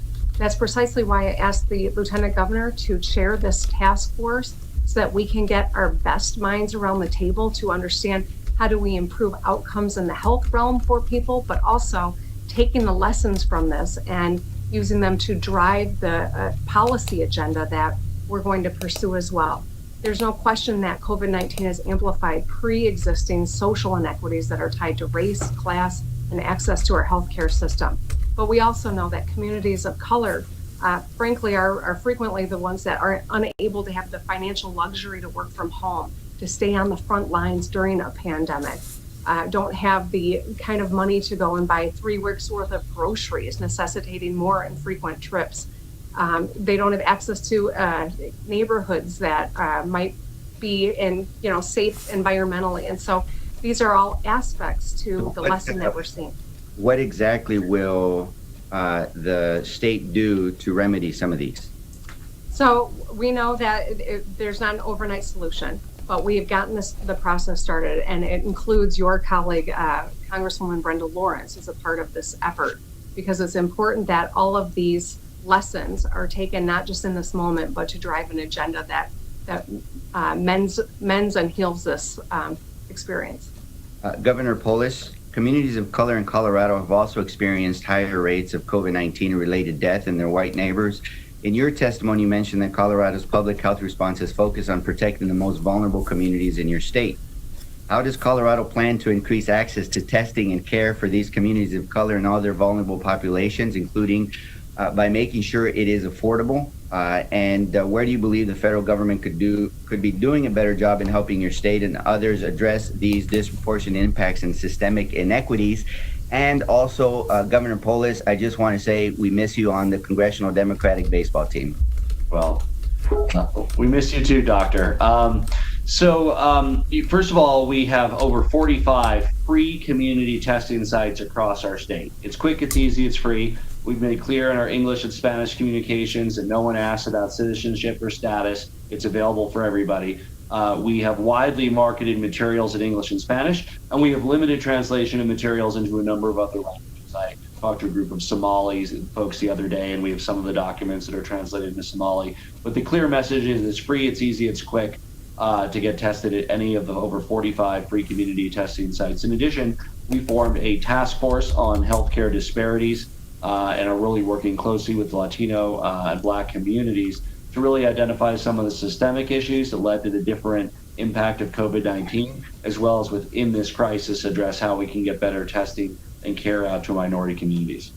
Thank you. I think this is a very important moment to pause and reflect. In the future, when there's attempts to cut the offices of minority health, of defund programs that look at health disparities, or pipelines that help produce more minority providers and public health experts, many people in the field have said that it has detrimental effects on the actual health of human beings. And it is now no more pronounced than in a pandemic, seeing the death rates due to these chronic disparities that we need to address as a nation. Thank you very much. Thank you. Chair now recognizes Mr. Griffith for 5 minutes. Thank you very much, Madam Chair. Earlier, I made a point of order relating to House Resolution 965 and regulations promulgated by the chairman of the House Rules Committee in accordance with that resolution. While I don't care for House Resolution 965, it is important that we strictly follow the letter of the resolution and the regulations promulgated thereunder. Today's hearing or proceeding is not the problem. These witnesses are honest. The problem is that the regulations the rules chair promulgated are at best clumsy. If we have a witness in the future who intentionally misleads this subcommittee on a material fact, i.e. perjures themselves, as an attorney, I am confident any attorney worth their salt would successfully defend and have their bad actor found not guilty of misleading us or perjuring himself. I implore the majority to reread the sections I mentioned and rewrite the regulations. Don't read the resolution and the regulations for what you meant them to say. Read them for what they actually say. Thank you, and I'm now going to go to questions. Governor Hutchinson, in a paper released by committee Republicans on testing and surveillance, we recommended that a top priority should be testing nursing home and assisted living residents and staff, whether symptomatic or not. Nursing homes and other congregate living centers account for more than 40% of the COVID-19 deaths nationally, even though residents at these facilities represent a fraction of a percentage of the population. It is my understanding that you have made a pledge to test all nursing home residents and workers starting this month. Can you explain this initiative and how it fits into your overall testing strategy? Well, thank you, and I appreciate the committee report that emphasized the importance of this. And the reason we're doing it in Arkansas is that, of course, this is the most vulnerable population. We want to be able to keep them safe, and with the staff going in and out of facilities as necessary, we want them tested whether they're symptomatic or asymptomatic. So that's a critical part of it. It also will identify, any residents that are positive, that we can isolate them and take the protective measures. I think it'll be a great boon. And what we ultimately want to get to is that we can once again have people tested to go in and visit a family member. We've got to be able to stop having total isolation of someone in a nursing home and to let them come back to be around their loved ones again. And hopefully through this testing process, we'll eventually be able to get there. Well, and I appreciate that. I know somebody whose loved one was in a nursing home, had some dementia, would not, without their family there to encourage them, would not do their therapy, and then subsequently within a week or so died after they contacted me about the problem about getting in to encourage them to do their therapy. So I know that that's important. Has the state established protocols for if a resident or employee tests positive in order to prevent an outbreak? And if so, what protocols do you have at this point? Well, of course, if an employee tests positive, then they are isolated, they're quarantined, and there's been a question as to whether a staff person who tests positive should be able even to treat and work with positive patients. And early on, with desperation, I think that was done in some isolated cases, but we've got sufficient resources now that should not be done. That's not the ideal. So they're simply isolated and given, of course, the health benefits, and they should be paid during that time. Every worker who tests positive should not have an obstacle and say, I'm not going to get tested because I might lose 14 days of wages. And that's something that we need to continue to do. Well, that's a really good point, and I appreciate that. As a note on some prior testimony, I would point out that the Defense Procurement Act was in fact used to give funds to Puritan Medical Products in Maine, and they are increasing their swab production by 20 million, so they're doubling it from 20 to 40 million. I think that's important. Would you agree with that, Governor? Absolutely. I mean, the Defense Production Act has been utilized for the supply chain, and that's been appropriate.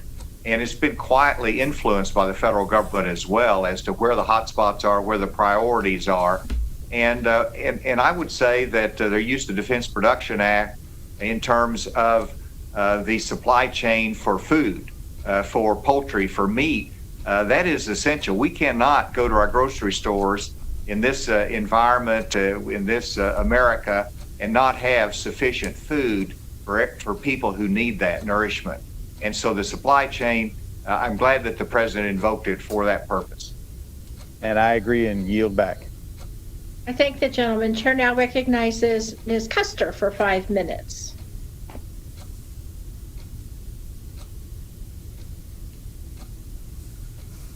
You're going to need to unmute. There you go.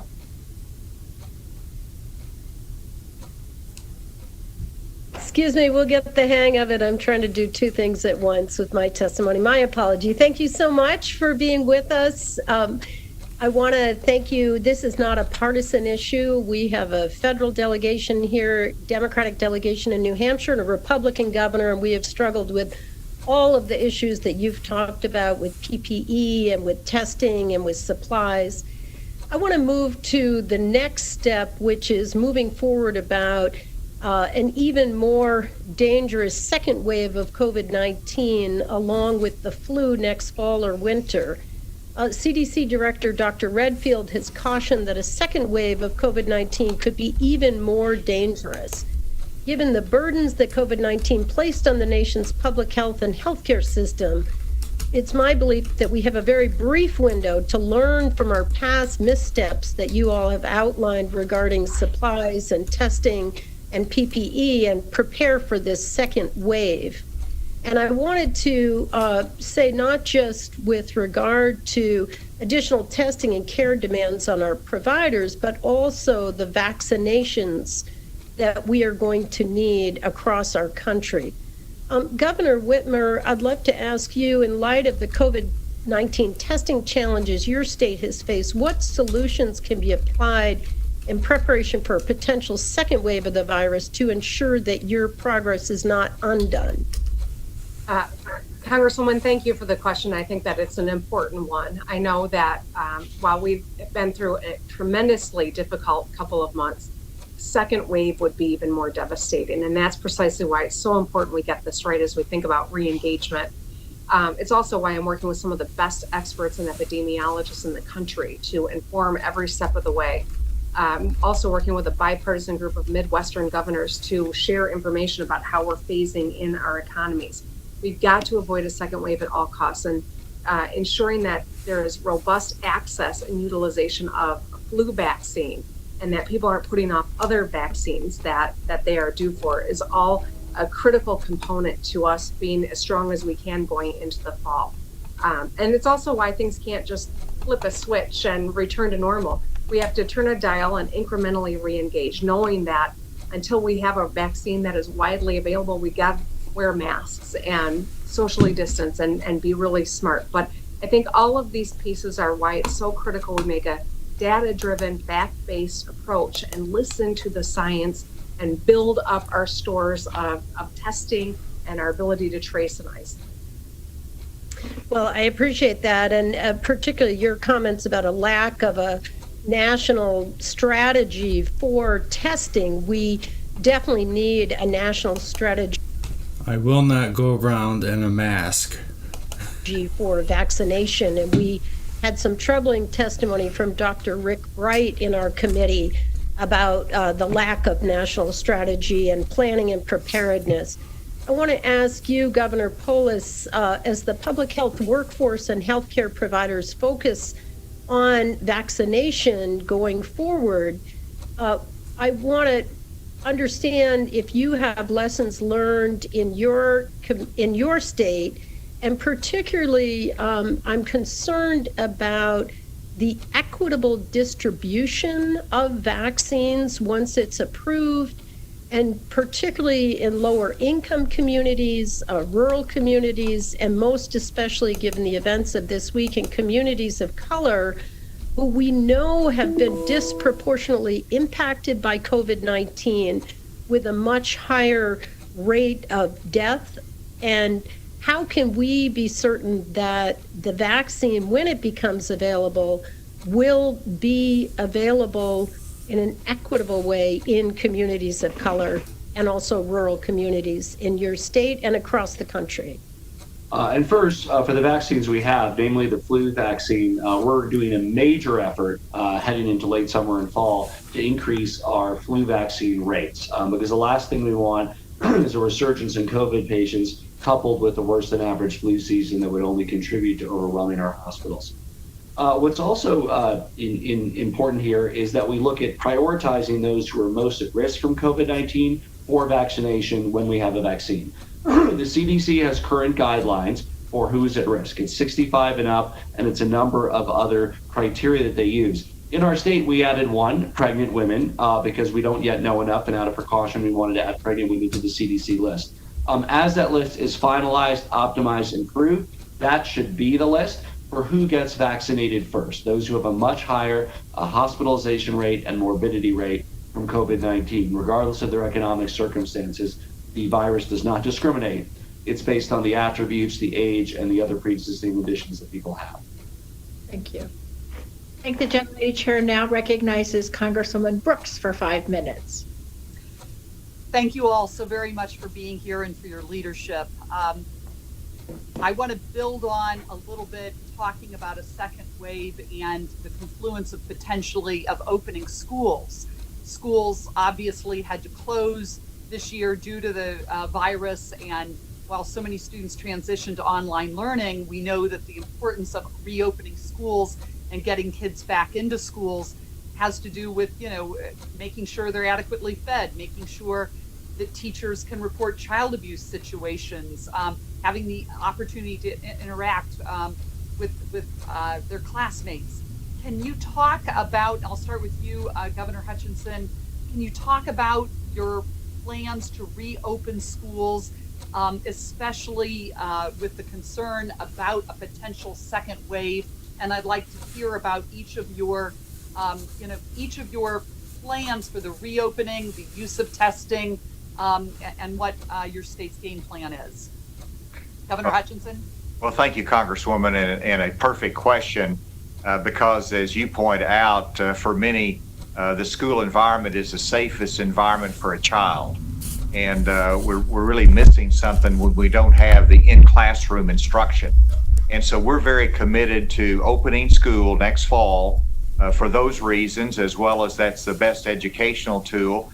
And we recognize, though, that there might have a second wave. There might be a positive test. And so we're making plans for a blended learning environment so that if we have to close for 2 days for cleaning the school or for other reasons, we could go shift very quickly to online instruction for a couple days and then come back to the in-classroom instruction.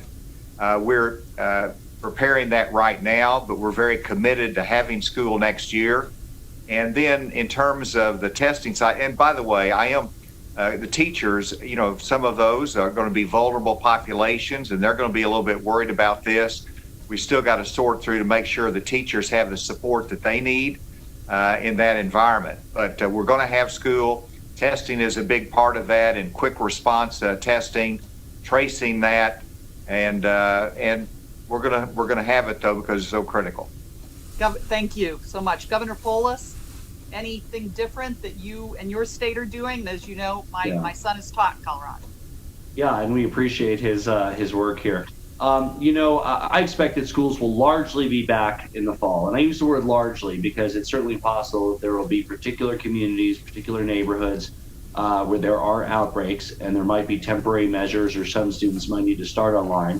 And as the governor of Arkansas indicated, it's also important to know that there will be interruptions for some kids during the school year. Namely, when there is a site-based outbreak, kids will likely need to move to an online format for a period of likely 2 weeks so that there's time for the incubation period for people to get tested and for people to return. So our teachers, our principals, our superintendents are doing an amazing job under extraordinary circumstances. They truly would not have been able to done that work without the care, create a hybrid way of doing things in tandem. Anything different that Michigan is planning on doing relative to reopening and to prevent this second wave of COVID in the so similar. I would just say this, that, you know, the decision to take, and the reason my daughter didn't have a graduation ceremony, and that's tough. I'm hearing it in my own household, but the fact of the matter is the science and the best information we had said that was the right thing to do. We're now in a spot where we are impaneling a group to come together and promulgate practices for re-engagement this fall. That is our hope and our plan. It might look differently than it did before. We might have to drop class sizes or have different additional protocols to keep people safe. But like my colleagues both just said, that is our goal, is to resume some form of in-person instruction in the fall with the testing. Congratulations to your daughter. Thank you. Thank you. Now, I heard part of her plan was to name, gender, and social media habits. What does that have anything to do with that? And have you noticed they're really pushing the second wave, especially Democrats? And who is the most successful of the three is the Republican.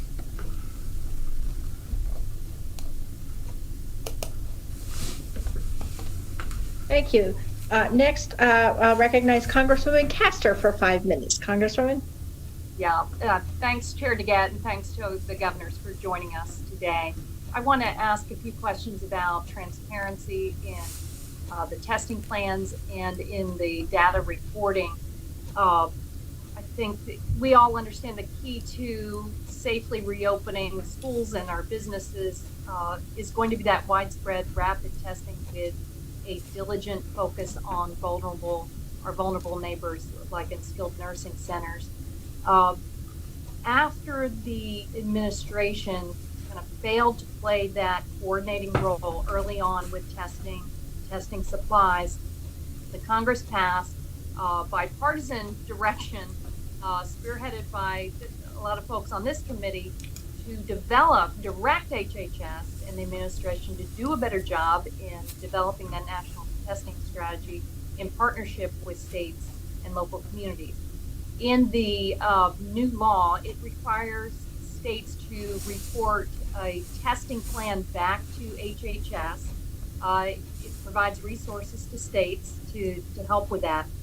I'd like to know, did each of you submit your testing plan details to HHS, and did you publicly release that to the folks in your state?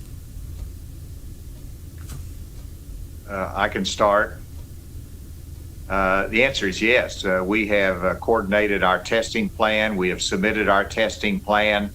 I'll have to check as to whether that's been posted on the website, but we certainly are transparent about that. We announce our goals continually as to what we want to do testing wise, and that will be part of it.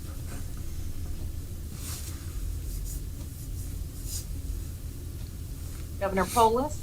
Yes, we did submit that last Friday, and we've offered to make our plan public. I don't know whether it's been made public yet or not, but we've said that we will do that. Governor Whitmer? Same for Michigan, yes. We did, So what and did you release it to the public? I'm not sure if it is on the website. I'm going to double check right now. Okay, because there's some consternation because the HHS, as I understand it, does not intend to release those details publicly. So we're going to have to count on the states to be transparent. I trust that you are doing that, but we've had some other problems in reporting of public health data across the country, and I'd like to get your advice on how we standardize that data. For example, here in the state of Florida, early on we had resistance at the state level on reporting infections in nursing homes. Then we had medical examiner data that was redacted by the state. Well, we have strong public records laws here in Florida that they're not allowed to do that. So they finally, when we pointed that out, they changed their tune.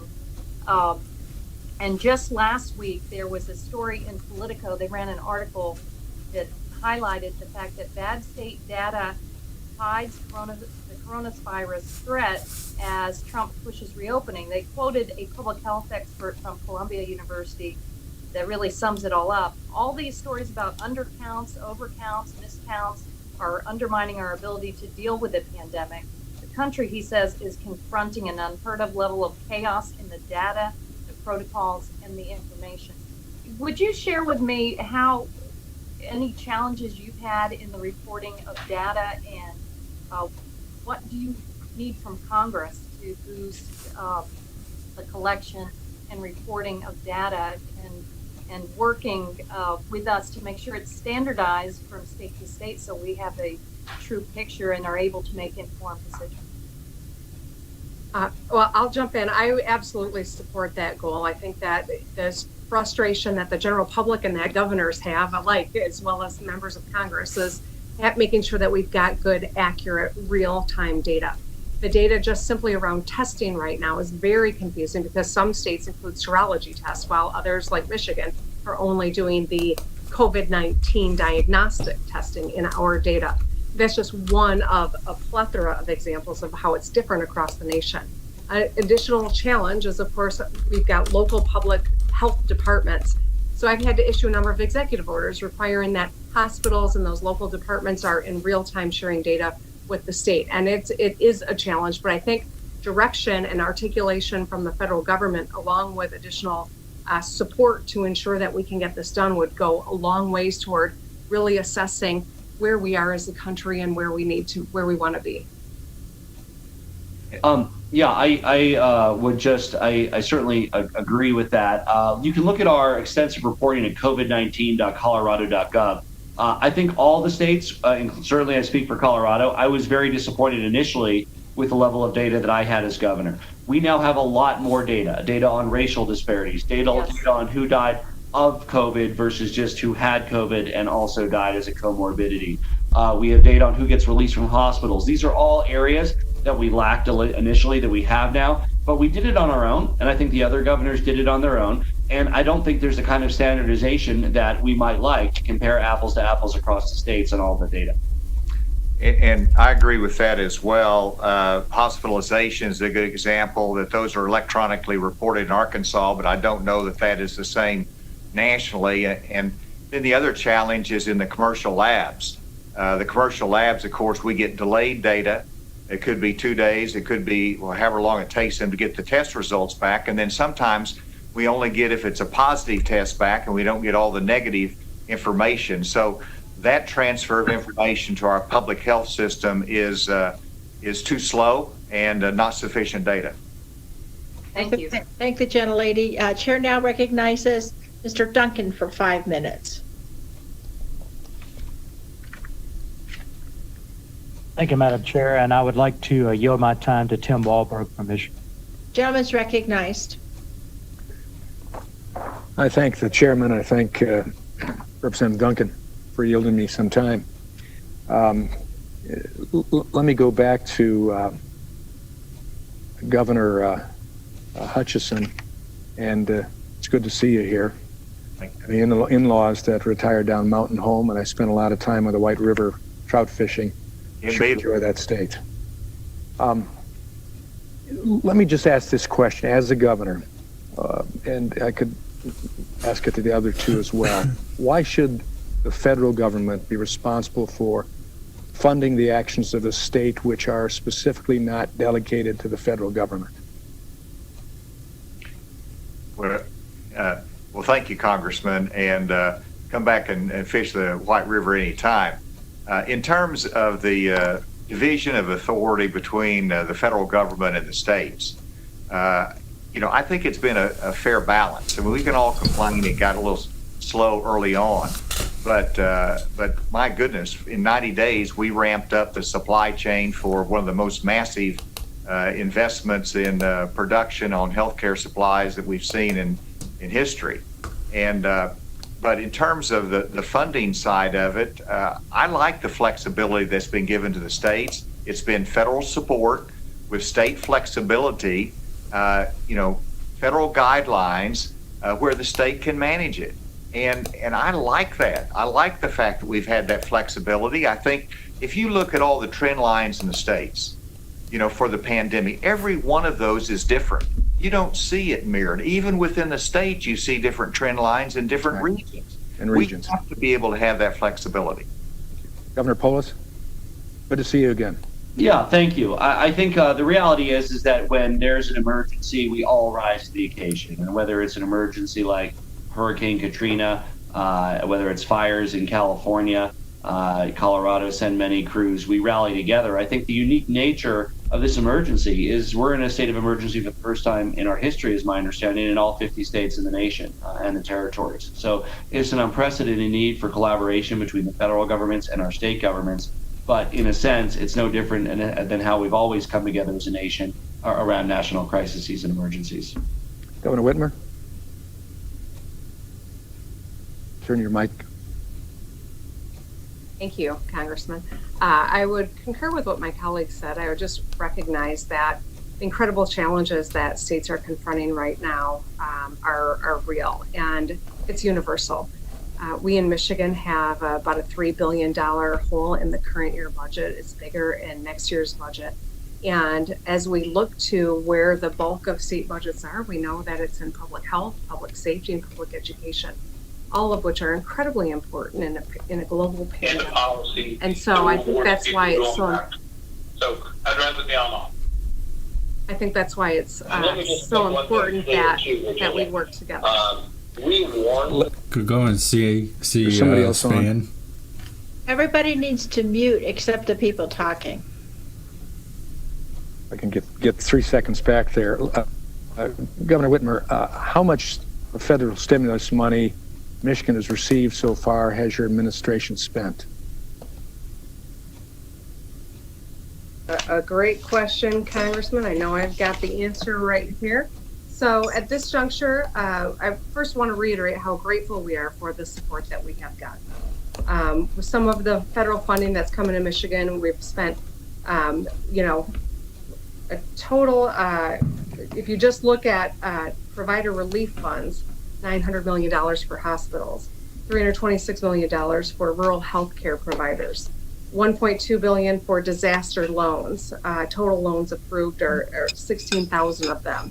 Those are monies you've spent or received?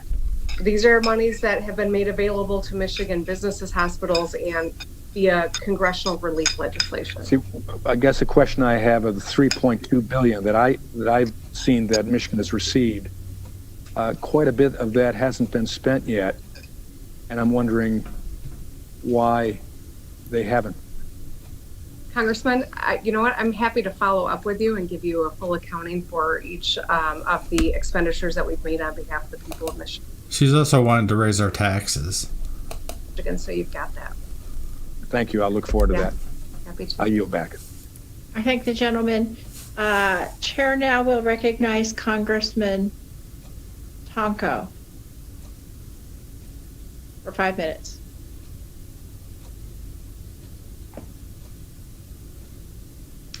Oh, you need to unmute.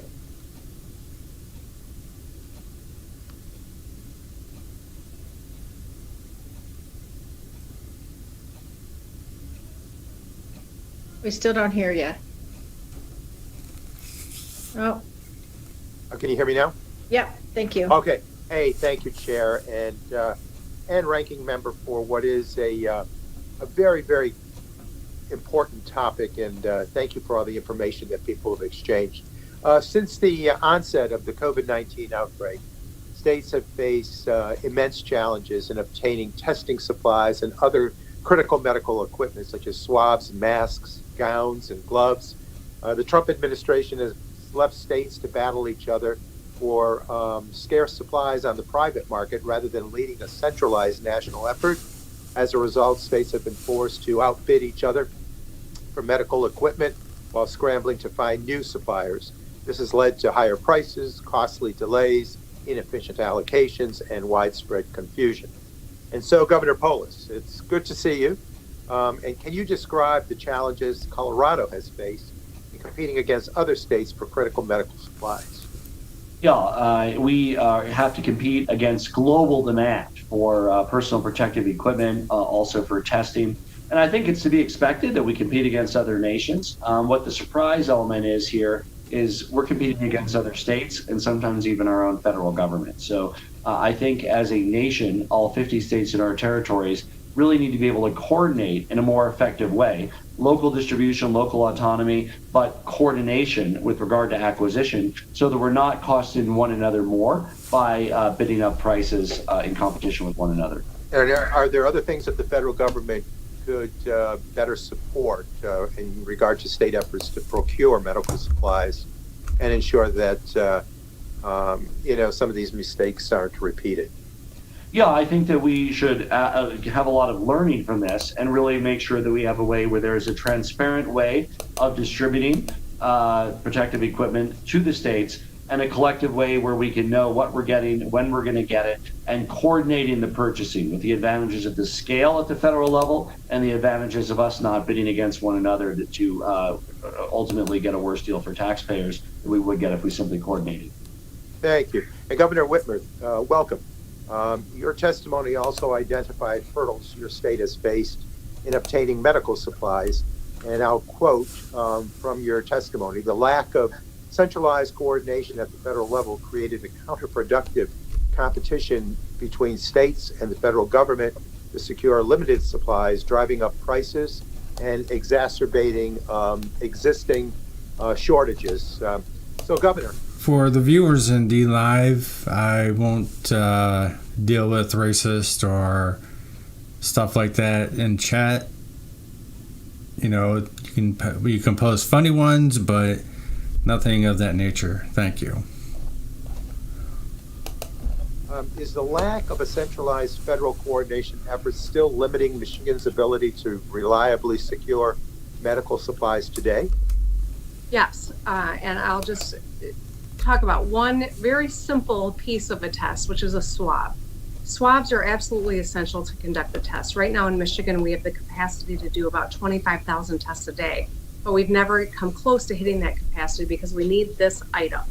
The federal government has offered, and we're grateful for the commitment to send us these materials, but oftentimes these shipments don't reflect what we expect or the diversity of types of swabs that we need.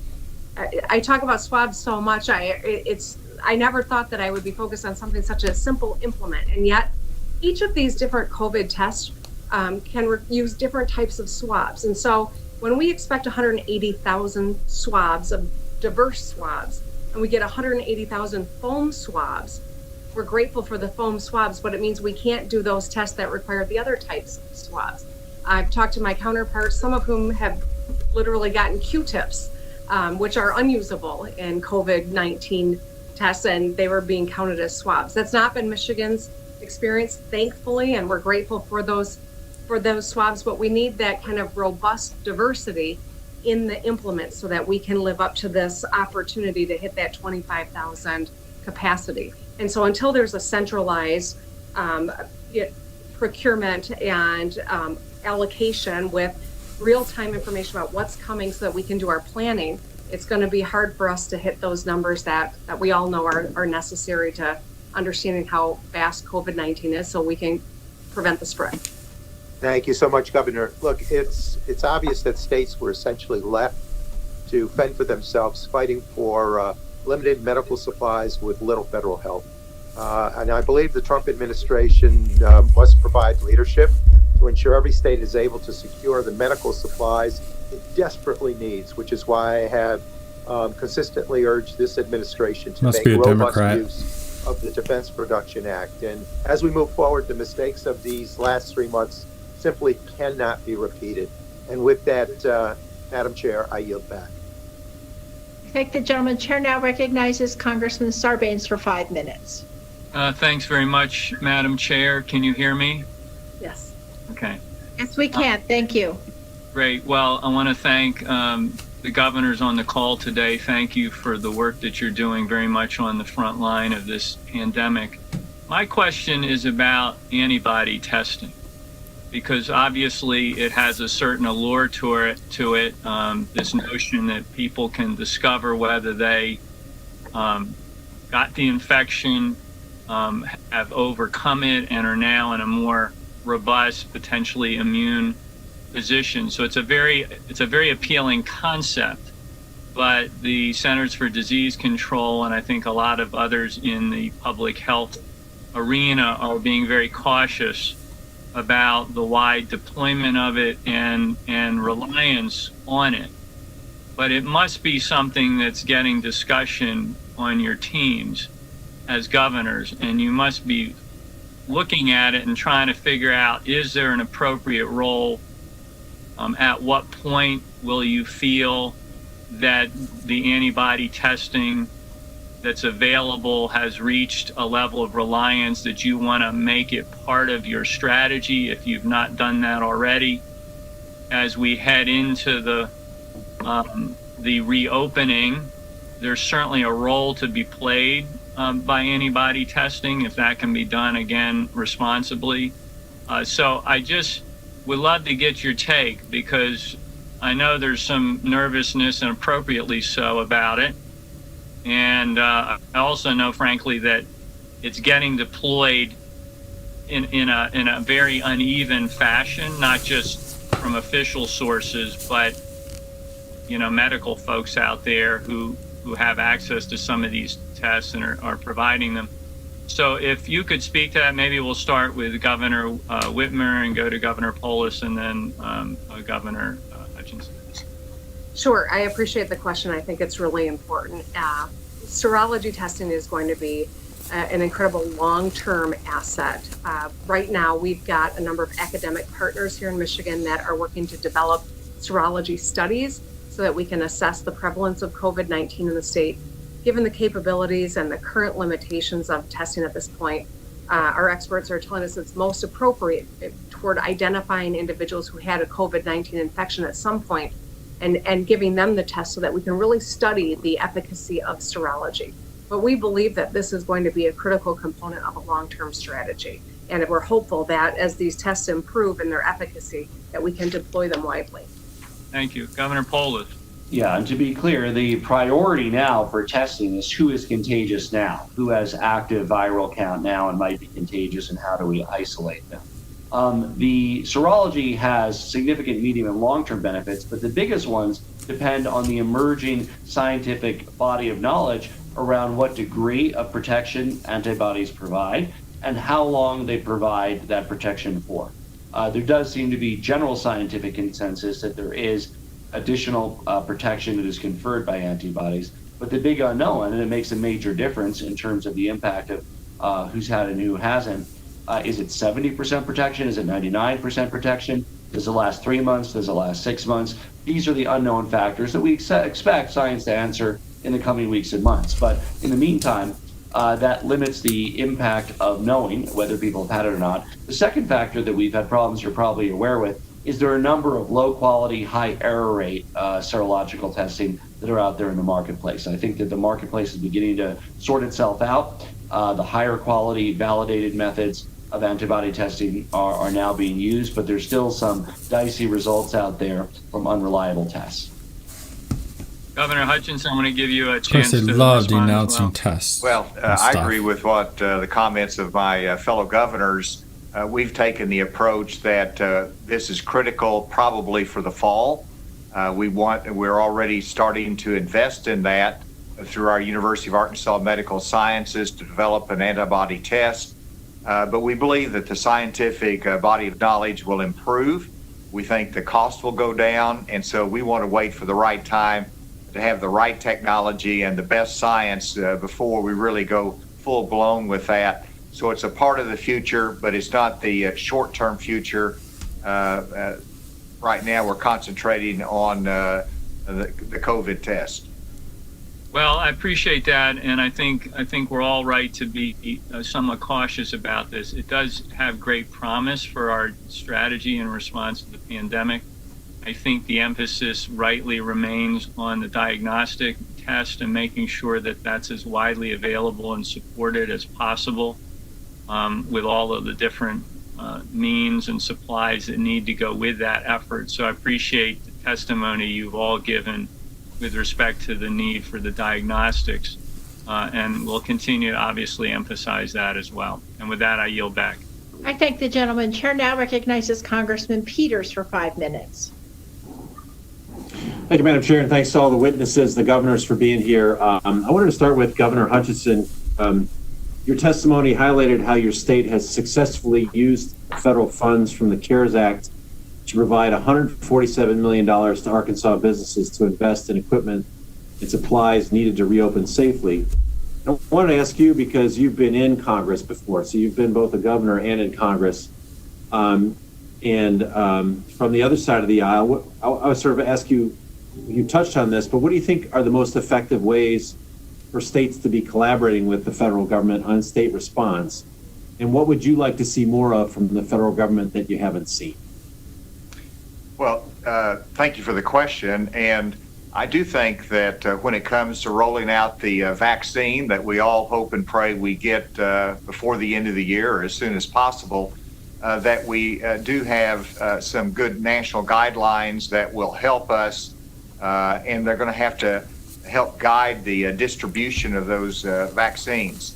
And so that's an important part of it. I think, in terms of the CARES Act, the flexibility they've given to the states is good. I think they do need to give us a little more flexibility to help our cities and counties with their existing funding. That's sort of a gap that we have, and so I hope that that can be addressed. A question was asked before about how we use our CARES Act funding. We've actually do intentionally want to reserve part of that for the fall, because there's going to be emergencies that come up. We don't want to spend it all early. We do want to be able to save some of that for emergent needs that we'll see then. Thank you, Governor. I want to ask Governor Whitmer, thank you for your work and for your leadership. And just so you know, I'm originally from Southfield, so I'm a Michigander being raised as a Michigander. In your testimony, you've mentioned that you've encountered transparency issues when coordinating with the federal government on testing supplies. And on transparency, stated that supplies could be allocated more quickly if a more detailed breakdown was provided and if supplies were shipped at a regular cadence. This is a little bit different than setting up states versus states. This is about knowing what's coming. Can you elaborate on how the lack of transparency surrounding supplies has affected your state's response efforts and some specific areas where you'd like to see greater transparency from the federal government? Governor Whitmer. Sure, Congressman, thank you, and you're making Southfield proud. Just wanted to highlight, I think, I gave the example of the swab shipment that we were expecting. We are grateful, and I always want to start with that. We are grateful for every ounce of support that we've gotten, and FEMA Region 5 has been really good to work with.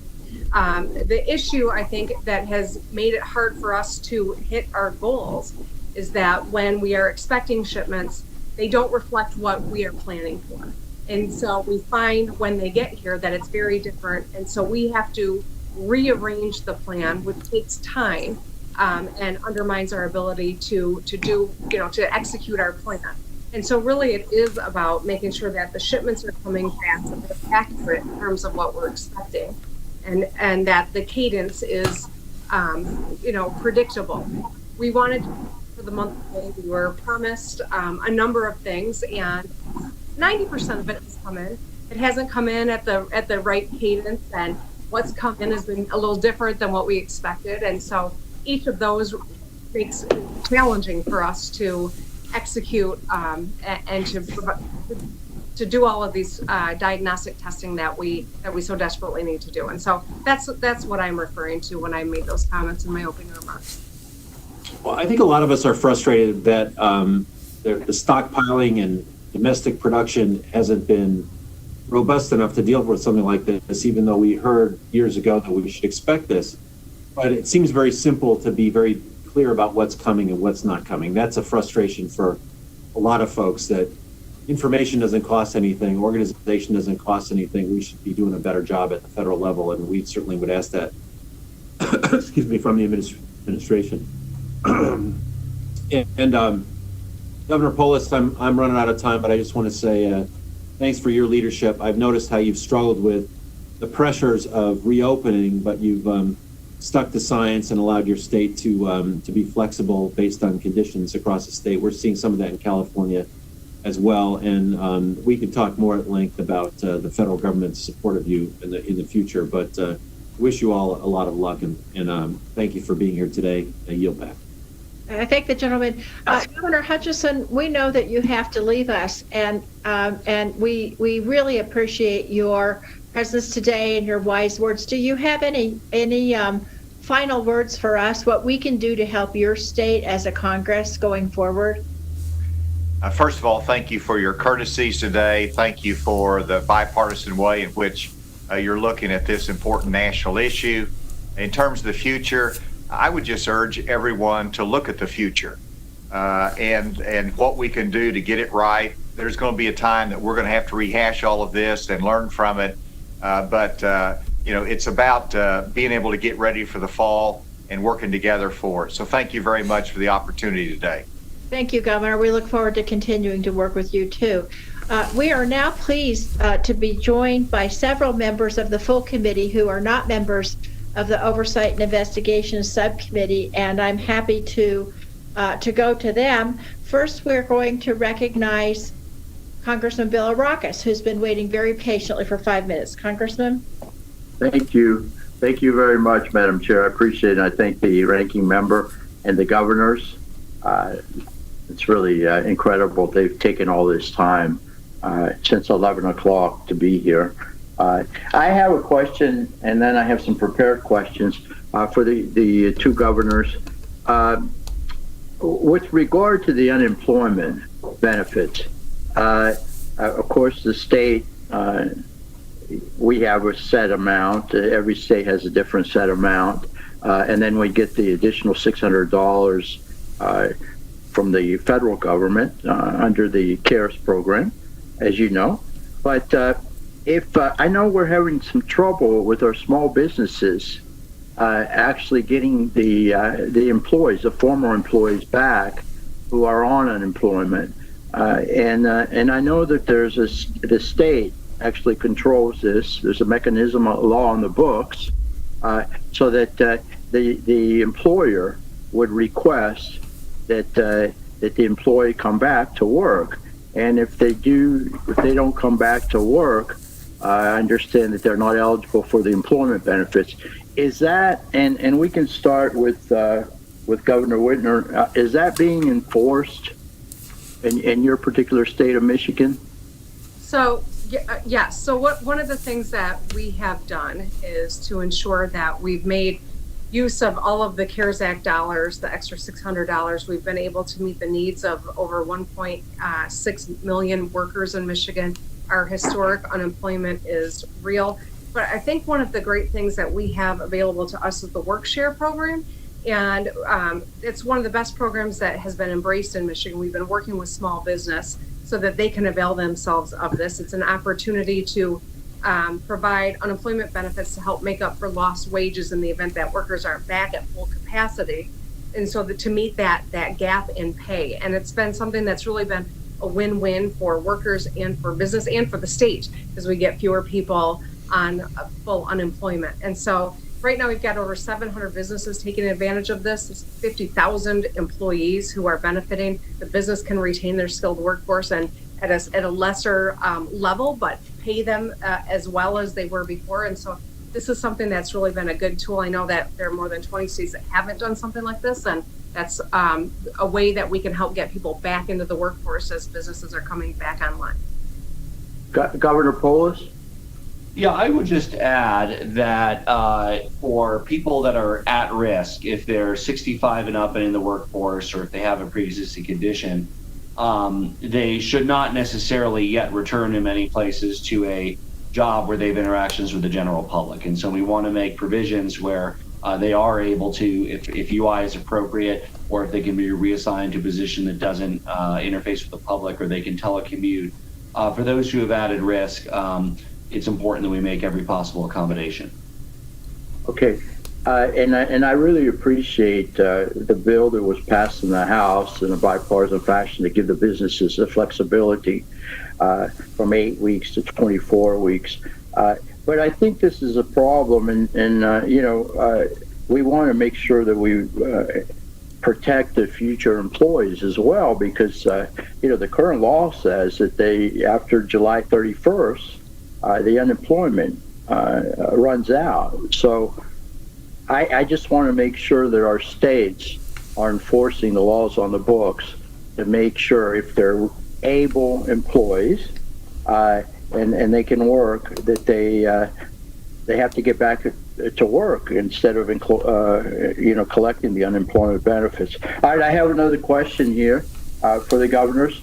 The Paycheck Protection Program and Healthcare Enhancement Act included $11 billion for states and local governments for purposes related to the COVID-19 testing, including support for use by employers or in other settings.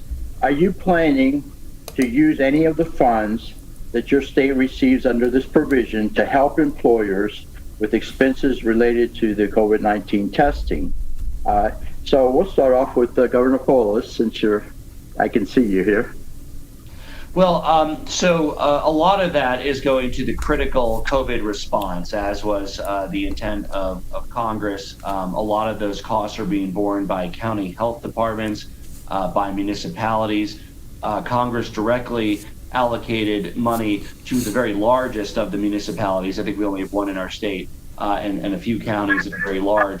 And yet many of the smaller counties also had those expenses. Additional eligible expenses were also incurred by our schools, by our community colleges, and we're prioritizing those that have been in kind of the front line of the expenses with regard to the COVID-19 response. Governor Whitmer, please. I think that I would echo what Governor Polis just said.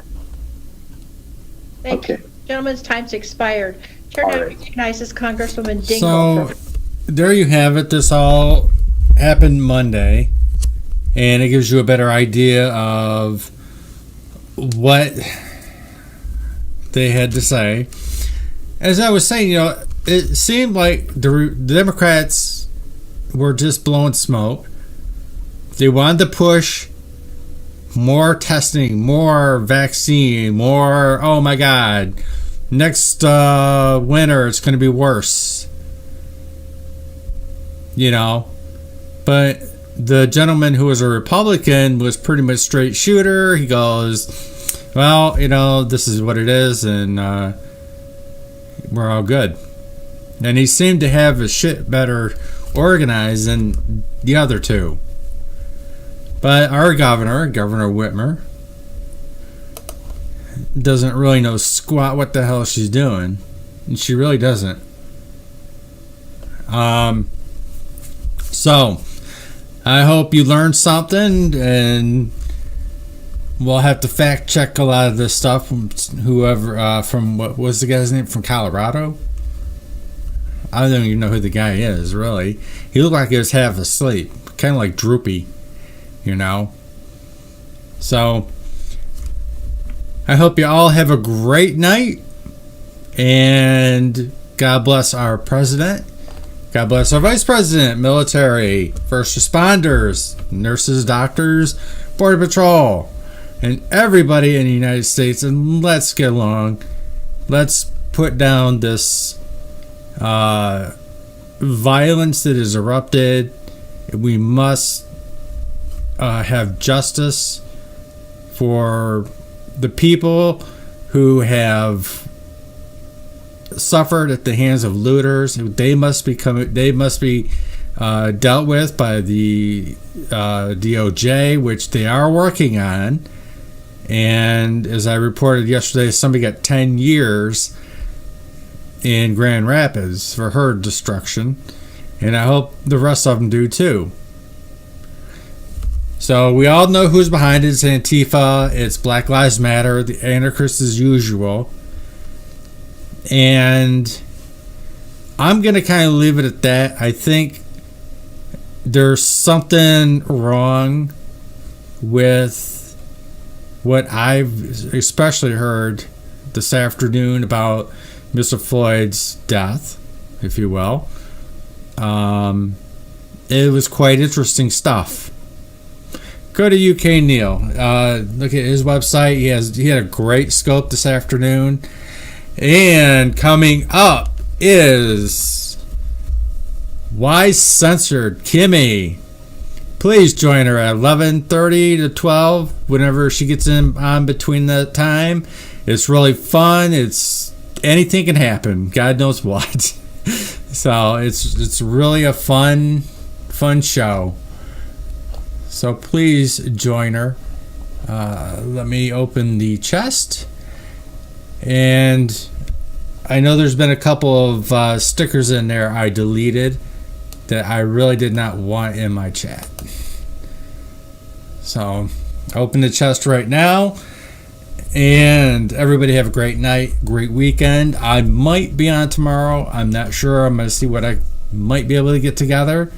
If I don't, I will probably see you Saturday. Don't forget, promise is kept. And Speakeasy, a super guy, Boogie Bumper. Don't forget to not watch him. And there you got UK Neil. Boogie's show is hilarious and everything else. And movie time, you got 9.2 Lemons. You seem to be the big winner most of the time. I think only one time you did not get it. Congrats.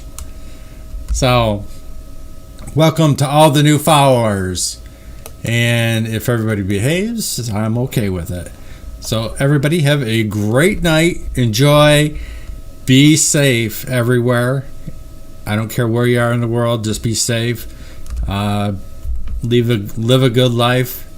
And be kind. If you're a bad person, well, I don't have much to say about it, you know. I'm talking about the good people of the world.